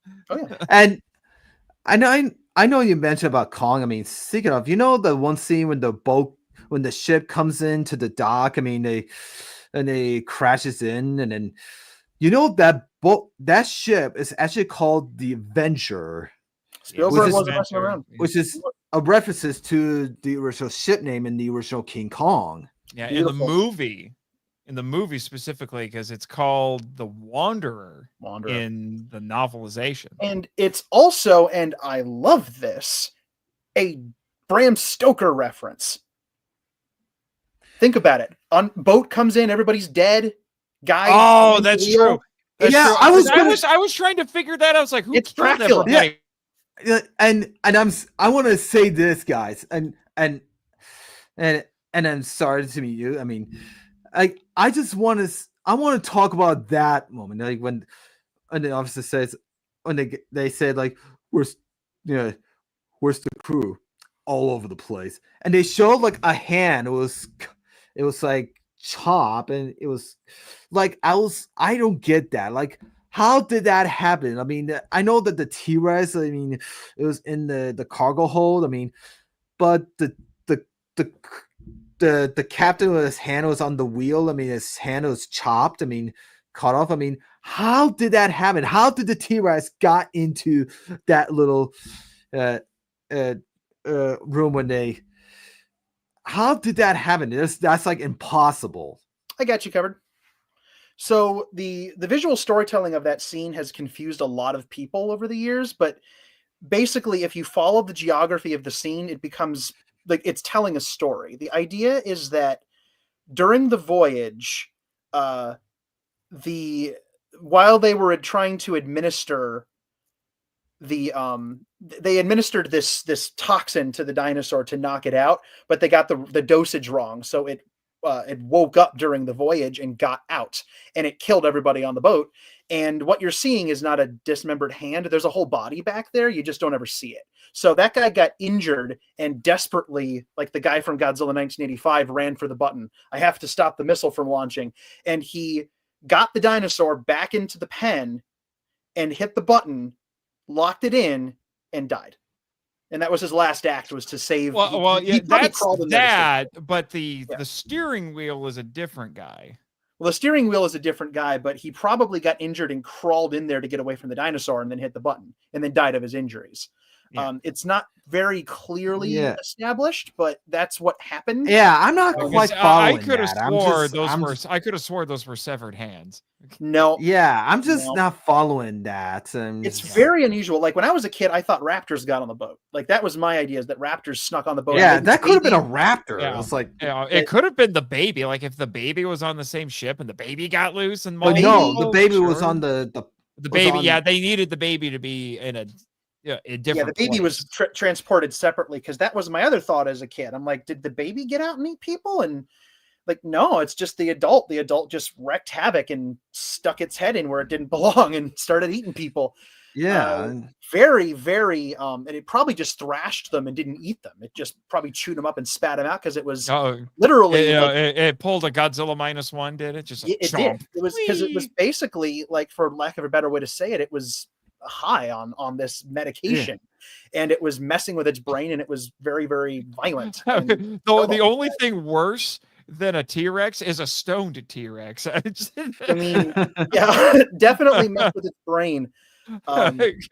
Yeah. It's I see colors. He's got his two little T-Rex arms, and he's like, trails, man.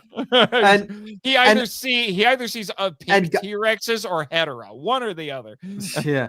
And guys, I know that the one scene where after the buck T-Rex went through the tent, and then suddenly it was just the buck, it just goes through like everything, and then Doe came in and chased after the crowd. I mean, the only person left behind was who took down Buck with tranquilizers is I think his name is Frollo. We're talking about the best character in the movie. Yeah, talking about Mr. Roland Tembo. Roland Tembo, played by the extraordinary Pete Postlethwaite, one of the greatest British character actors of all time. I was trying to remember. It's like, he looks familiar. What else have I seen him in? I know him from one of Tim Burton's films, James and the Giant Peach. Oh, okay. Yes, you'd know him best as from Dragonheart, Nathan. Oh, that's right. Okay. Yep. Yeah, Roland Tembo is in this film. He's like one of the best characters. He's so good. I adore this guy so much. Yeah, me too. I was like, he's amazing. And yeah, I know the guy who played him. I mean, he is like a great actor. I mean, and it's so sad that he passed away in 2009. Yeah, he's 2011 actually. What? He's been gone a hot minute. Poor guy. 2011. Oh, he was in Hamlet, because of course he did Shakespeare. Mm-hmm. He was also in an adaptation of Treasure Island. That's kind of interesting. Oh, yeah, I mean, and Alien 3. That's another place I know him from. And Last of the Mohicans. Amistad. What else was he in? He was I'm in looking. I'm looking at The Usual Suspects. Oh my gosh. Yeah. He was amazing. He's outstanding in this film. He's intense. He's funny where he needs to be. The moment where he's trying to figure out the names of all the dinosaurs, and he can't. Yeah, can't get it right. He was in when they're on a whole stampede of herd of dinosaurs. He was in doesn't an know adaptation. any of the names. Yeah, The one he was in on the big white horn. Yeah, he was also in an adaptation of Animal Farm because, of course, he was. He calls the Pachycephalosaur Friar Tuck because it's bald, and he calls the Parasaurolophus Elvis because of its pompadour. Pompadour. And he literally just like he's looking. They're driving at breakneck speed in jeeps over bumpy terrain. They're driving between the legs of sauropods, and he's got this stupid packet of paper, and he's like, "I can't go after the packet. He can't say it, and he just drops it out the window. He's like, "I don't need this thing. Just Elvis, go get Elvis." Yeah, go after Elvis. Yeah, and actually, correction, sir, those were not Jeeps. Those were our favorite Hoosier import, Hummers. Yeah, and I know I gotta say that like Roland Temple is like he's just a one big game hunter, and he's just like he just wants to hunt all the dinosaurs. I mean, especially the buck T-Rex. I mean, like he just like he doesn't care about getting paid for bringing down for hunting down dinosaurs. He just wants to hunt down that T-Rex because he did mention because he set a trap when he go for the baby and they found the nest and there was a deleted scene of him with one of his partners that's kind of a little similar to Nedry and Dodson scene from the first film. It's kind of similar to that, but it was a deleted scene of Roland Temple and his partner talking about some plans about the island. I think. I mean, and they only show half of that deleted scene, and they put that in the TV cut, but they only put half of it in it because the rest of that deleted scene. I mean, the rest of it, of the end of it, like it shows like a little. This is like a weird scene. I'm glad they cut that out. It's just it shows like a group. Like it shows a group of guys at a table, it's like with beers, and they're attracted to a waitress, and then one temperature or something. They said like, "Is that a way to treat a lady?" And they challenge to a fight, but Roland Temple wins. I mean, he just like throws like a fist, and he's at one of the guys, and that one guy in the wearing a green shirt. It's just he punches that guy right in the nose, and his nose starts bleeding, and of course he does, and he tries to fight back, but Roland Temple just did that, and he pulled the nose, he grabbed the guy's nose, and he pulled it to that like umbrella pole thingy, like he just smashes that guy's face against that. I think that's how I remember, and then he was just injured, he couldn't get up, and then one of the guys from the table just picks him up and just carries him away. But I laughed so hard at this. I mean, when they were carrying him, they accidentally crash him. They actually crashes into another umbrella pole, but this time he crashes it against his crotch. Like he just, it's like you should watch that deleted scene. I mean, it's just. I recommend it. I was gonna say, I'm sure it's on your tape. Yep. I think that's how far I remember. The film had an entire mostly shot subplot involving his friend and Sergeant. And after that fight moment, Roland Temple just went back to say what his partner said. Sorry, you were saying. Yeah. I was like, that deleted scene was like a moment of Dawson and Nitri, and but except for the fight scene. I mean, it's just, but that fight scene was cut out from the TV version. I think that thing is like too much. I think that's all I remember. You were saying about the cut subplot, Danny?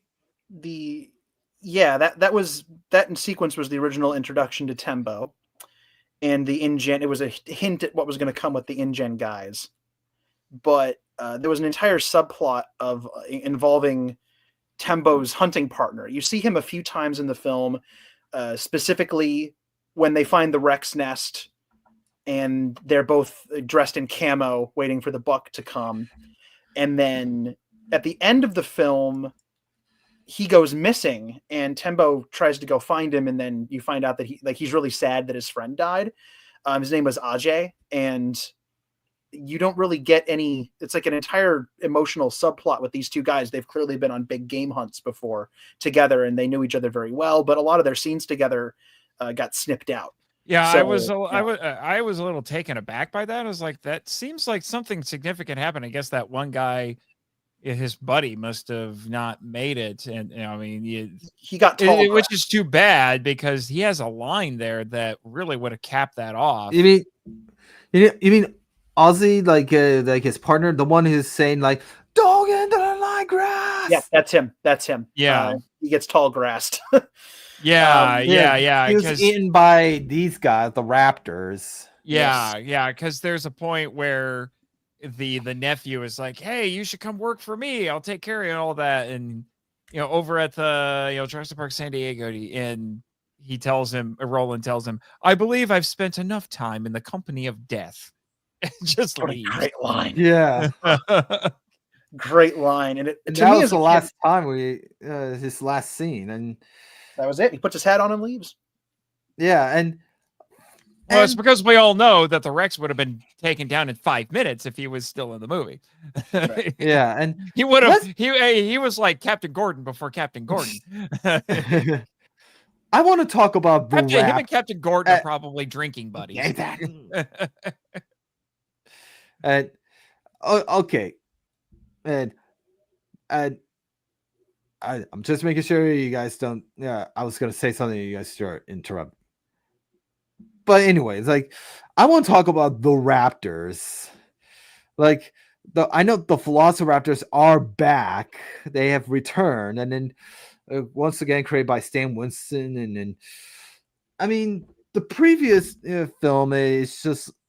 I mean, in this film they give the Raptors like a new skin detail look, and they actually give. This is like one of my favorite Raptors in the franchise. I love these Raptors in the film, the famous tiger stripes color to it. I just love this version better than the Jurassic Park one. Yeah, these are like one of my favorites. I mean, in the film, in the scene when they're going to that abandoned village, and then the Raptor shows up, like, yeah, you don't like. It's just so much, shadow and dark dark shadowy on the Raptors. I mean, you could. I mean, there was. I think you look closer, you could almost see their skin color of the tiger stripes. I think. I mean, there are some moments of that. I think there is also another scene like after Sarah falls down on the roof, and then along with the raptor, and suddenly the two raptors starting to get in a fight with each other. That's why she survives, because the raptors are petty. Yeah, when a lot of petty dinosaurs in this movie, and when one of the raptors were fighting, I mean, nice when they, I think one of those raptors are like greenish skin color. I think one of them are like a greenish color to it. So one of them, like a green raptor, find the tiger stripe raptor, and because I noticed that green raptor is almost similar to the arcade version of it, because there's some moments of a green raptor shows up, and with the red stripe on it is you have to hit that raptor 3 times. It almost looks similar to the arcade version, but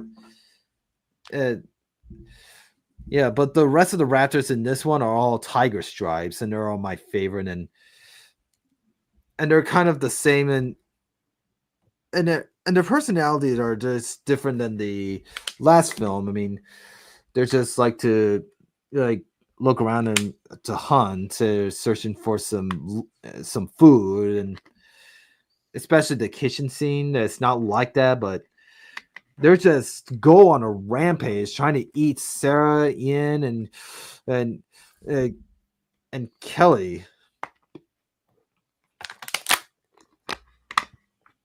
And I definitely love when the Raptors trying to break through the glass and the door and Ian's in. I just love that moment. They are freakishly determined. Yeah, Ian must be the tastiest thing they've ever seen because they are very determined to get him. Yeah. The other two are digging. They try to dig under the door. Yeah, especially that one. Again, freakishly determined. Yeah, I love the way with that after Sarah and Kelly are trying to dig through the wall thing, and Kelly is going first, but suddenly that raptor just pop out of the other side and just trying to break in. It's just, I remember as a kid, it scared the heck out of me when I was a kid. And guys, for that village scene, I mean, when the raptors appear, but that wasn't actually in the original novel. In the original novel, instead of the raptors in the novel, there was supposed to be some carnotaurs in that village scene in the novel, which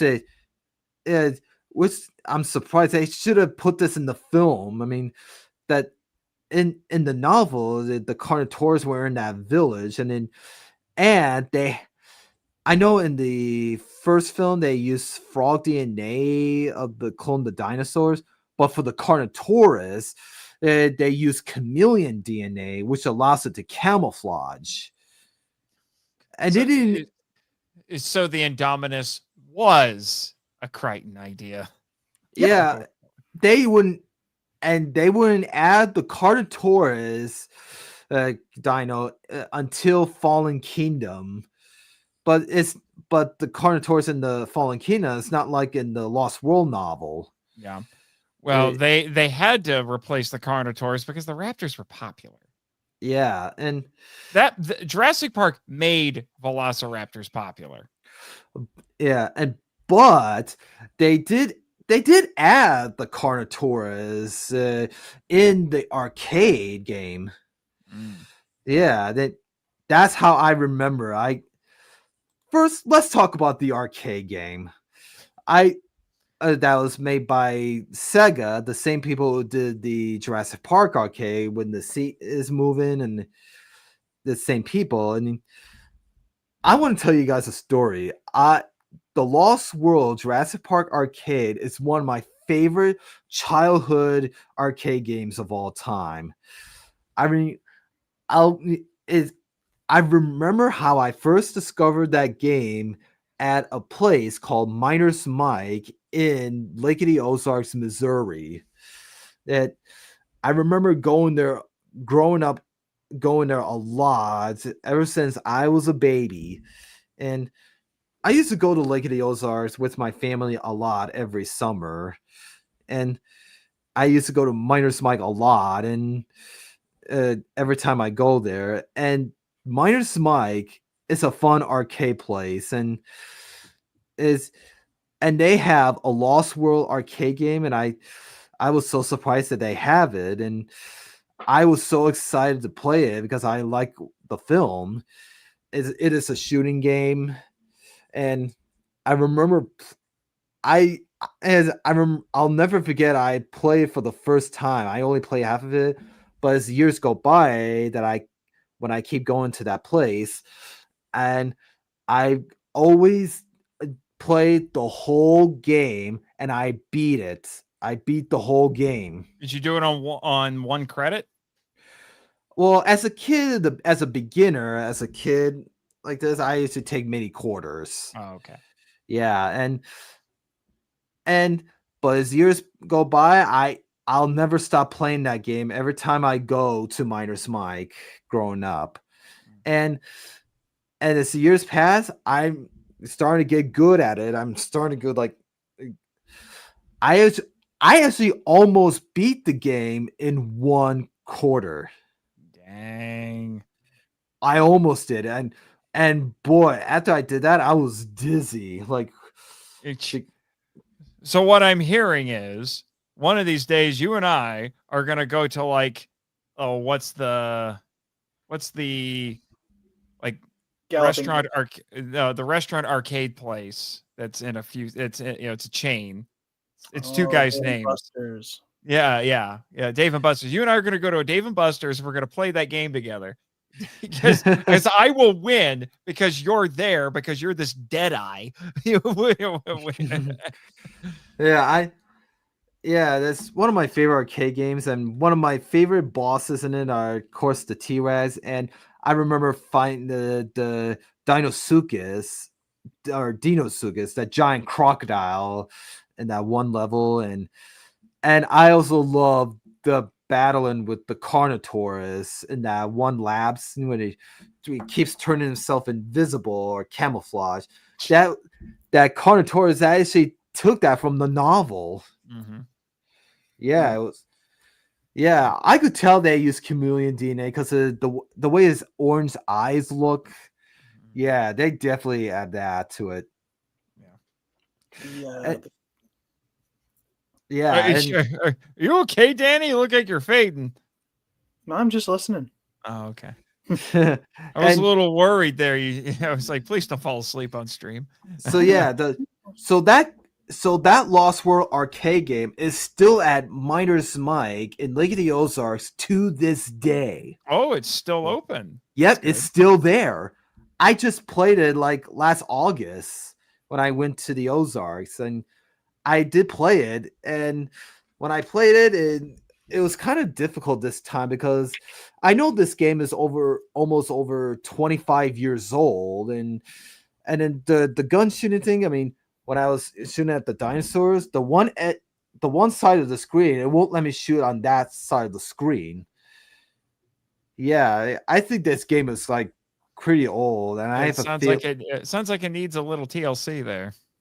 And I have a feeling that they might remove that game from Miners Mike after it's been there for like forever, almost like over 25 years since the film came out. I mean, I think I've been playing this game for years. I'll never stop playing it every time I go there. And I have a feeling one of these days or years they're going to remove it from Miners Mike, and I have a feeling the Lost World arcade game years it's going to be retiring. I hope not. Retired. Like, yeah. As long as it still works, I don't see why they would yoink it out. But sometimes arcades make weird decisions like that, where they just take it out and put the shiny. The fact that there are any arcades that still exist is a miracle. I wonder if Galloping Ghost in Chicago has one. They probably do. Yeah, but Miners Mike, I mean, like I know it has the Lost World arcade, and I don't know if they still have it there. I mean, like, but there's also another room in Miners Mike called Buster's, not David Buster's, but it's called Buster's. It's another room for the big kids, and they have more arcade games. They did added the new Jurassic Park arcade from 2015 by Thrill Rides. Oh, Raw Thrills? Raw Thrills. Yeah, okay, yeah. Raw Thrills. Yeah, they like making games like that. Yeah, they had the new one in the other room. Yeah, I think I heard supposedly they made a game like that for King Kong, and I think they actually put in something that would spray banana breath out or something like that. Oh, supposedly, maybe I'm getting that conflated with the ride. I don't know, but there's did you know that there's a Dilophosaur version of that game? It's called Raw Frills. But dumb Tish. Raw Frills. Yeah, raw Rob, frills. Rob, You've been get it? sitting on that joke for about 2 minutes, haven't you? But for 39 seconds roughly. For Who's 39 counting? seconds, yeah. But no, you know what? Maybe this is what we should do. I have a friend who wants to go to Galloping Ghost. Why don't we just all go to Galloping Ghost and we'll find that Lost World arcade game for you? Because it'll probably be at Galloping Ghost. Galloping Ghost has almost every arcade machine ever. Yeah. Like, what was that place that you did mention about earlier that you want to have a challenge? Busters? Are you sure they have the I'm just saying they might, but Galloping Ghost in Chicago more than likely has that thing. The Galloping Ghost Arcade, which is not too far from G-Fest's location. Yeah, because they go there and they bring some of the machines. Yeah. Almost all the arcade machines that are like the Godzilla ones that are at G-Fest come from Galloping Ghost and they're loaned out. So they it's one of the biggest arcades still in existence on the planet. They have just about everything you can imagine, including the giant Bonpresto Godzilla with the animatronic that's like the size of a 12-year-old child that walks toward you and you have to shoot it. That was because they had that in the game room. And I recorded myself playing it. It is weirdly stressful. That came from Galloping Ghost. If they have one of those, they have to have the Lost World game. They have to have the Lost World game. Yeah, because here's the best part. Here's the best part. Like I said, I had a friend who's been trying to go for years at this point. It's not just an arcade. It's like a museum because they have everything. They even have the one Primal Rage 2 machine ever made. That's crazy. Yeah, it's crazy.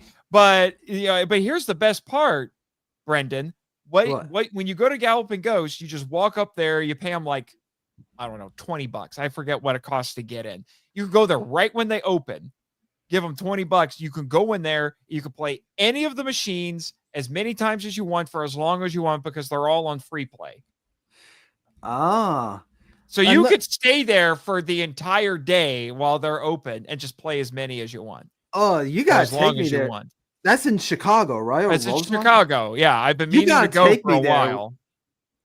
Yeah, I was say, we'll just plan a day trip and we'll just all go there. We'll find that arcade machine. Yeah, because I was planning because I am planning to stay at G-Fest through Thursday to Monday.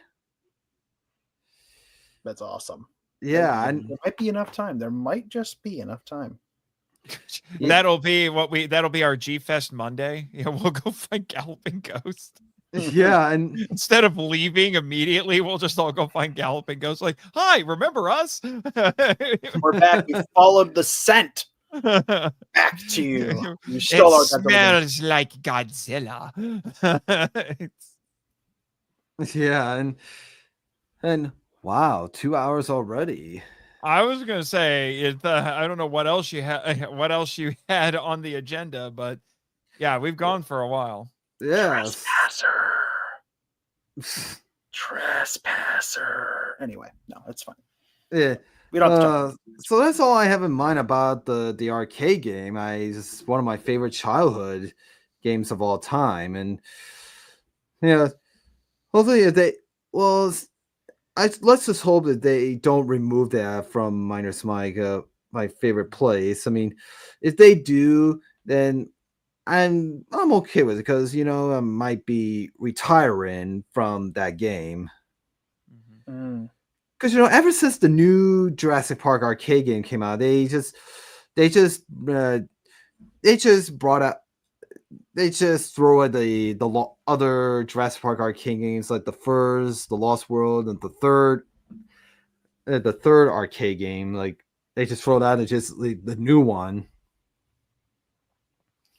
Yeah. So what are your other thoughts about this film? I don't know. I think we've kind of covered most of the stuff I would have brought up. I'm trying to think here of anything we didn't mention. I mean, some obvious stuff. The music, John Williams, excellent. Yeah. The Lost World motif that he writes for this film is perfect, I think. Yeah, John Williams is back for this. I mean, I like the one main theme, like da da da da da da da. It's so good. Yeah. it encapsulates. It's a completely different vibe from his very bombastic, grandiose, majestic Jurassic Park theme. This one's a little bit more serious, a little bit more like you're watching an adventure unfold. So that's huge. We can't talk about this without talking about Jonathan Williams. He did great. What else? Jonathan Williams? Jonathan Williams, or as I like to call him, Johnny. We're on a first name basis. So it's me and my friend Johnny. Wait. Oh, Jonathan. Okay, it took me a second. I know he I'm so does used the to saying score of John this. Williams. It threw me off. Plus, it's it's getting a little late. So yeah, I mean, I would say that all the music he did for this is just awesome. It's like almost like adventure themes, and then, but the one thing he just left out is the main Jurassic Park theme, like from the end of the film, and then, but they did. But there is a theme of that in this one, but you can only listen in the soundtrack version, and is that theme was only in the one scene when John Hammond's on TV, talk about the animals and the island, and it says, and just in nature, I was to say life yes. finds a way. Yeah, and we need to, they need our absence. We're still gonna go back for one more movie, but they need our absence. Well, it was an illegal visit in the third movie because the third movie is exactly what would happen, right? Where people are illegally trying to get close to this island and parasailing, and like businessmen are trying to sell illegal tours. Like that's exactly what would happen. So I think the premise of the third one's sound. Okay, let's see. The only other thing that has to be mentioned, we were talking about movie references. We were talking about how there are parts of the score. We didn't talk about this, but there are parts of the score where Williams is intentionally evoking Max Steiner in this film, which is great. Obviously, there's the Venture. For those who don't know, the composer for the original King Kong. Yes, and it is also worth mentioning that there is a gorgeous reference to Valley of Gwangi in this film, where my brain made the wrong connection. I didn't think Valley of Gwangi makes way more sense. My brain went to Mighty Joe Young. I mean, listen, there are some Mighty Joe Young references as well. I think there's definitely. Really? But you're talking about when they're trying to rope the T-Rex. When they're trying to rope the. No, not a T-Rex. No, it was Parasaurolophus. Yeah, and it moves a couple of the guys around. It lifts them up. They literally lasso. Gwangi, which is wonderfully done. Our friend Elijah Thomas and I will be covering this year for our annual Harryhausen crossover. That is the next one on the list.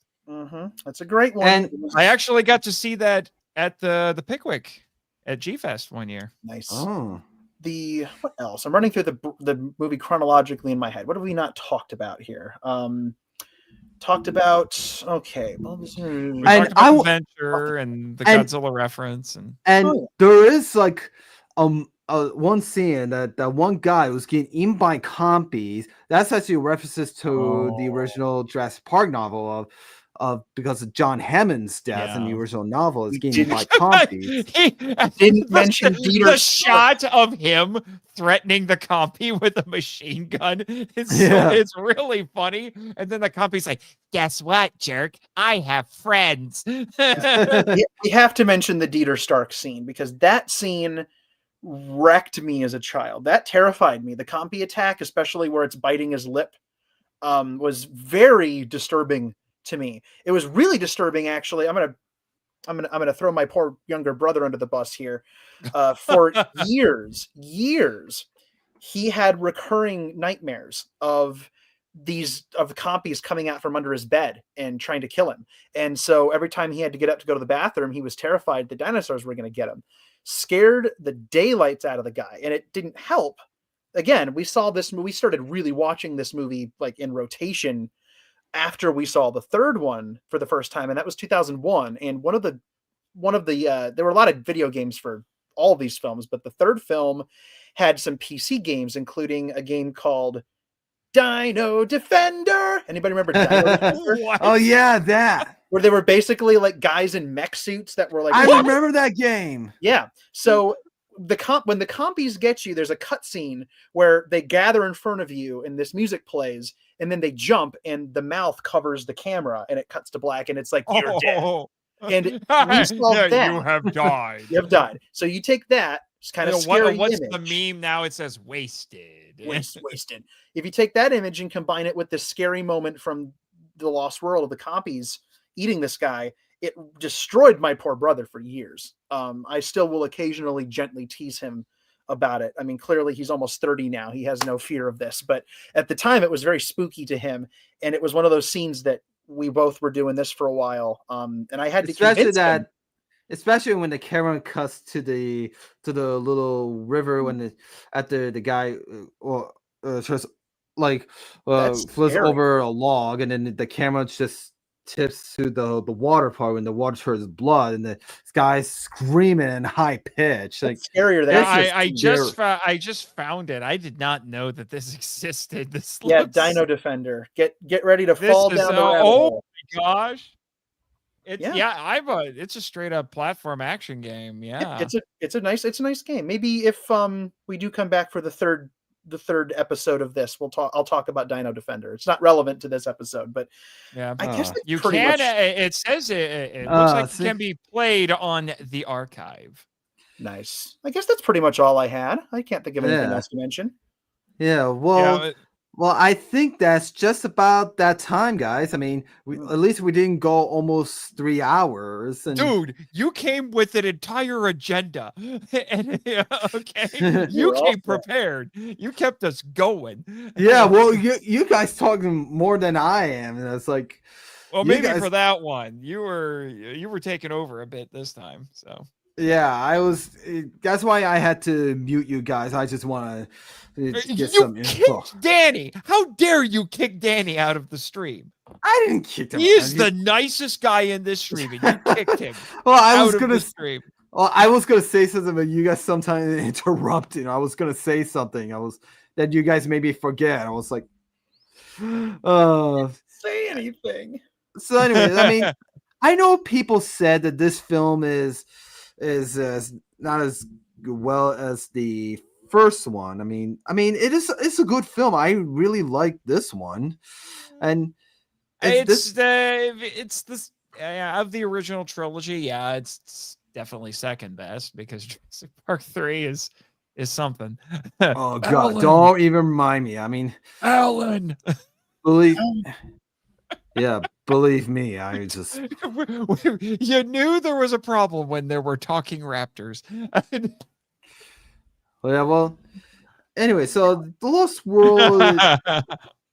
The Lost World was it's the film that I always watch all the time, more than Jurassic Park. Until later, I'm starting to get into the first film more than 2 and 3. Yeah, and I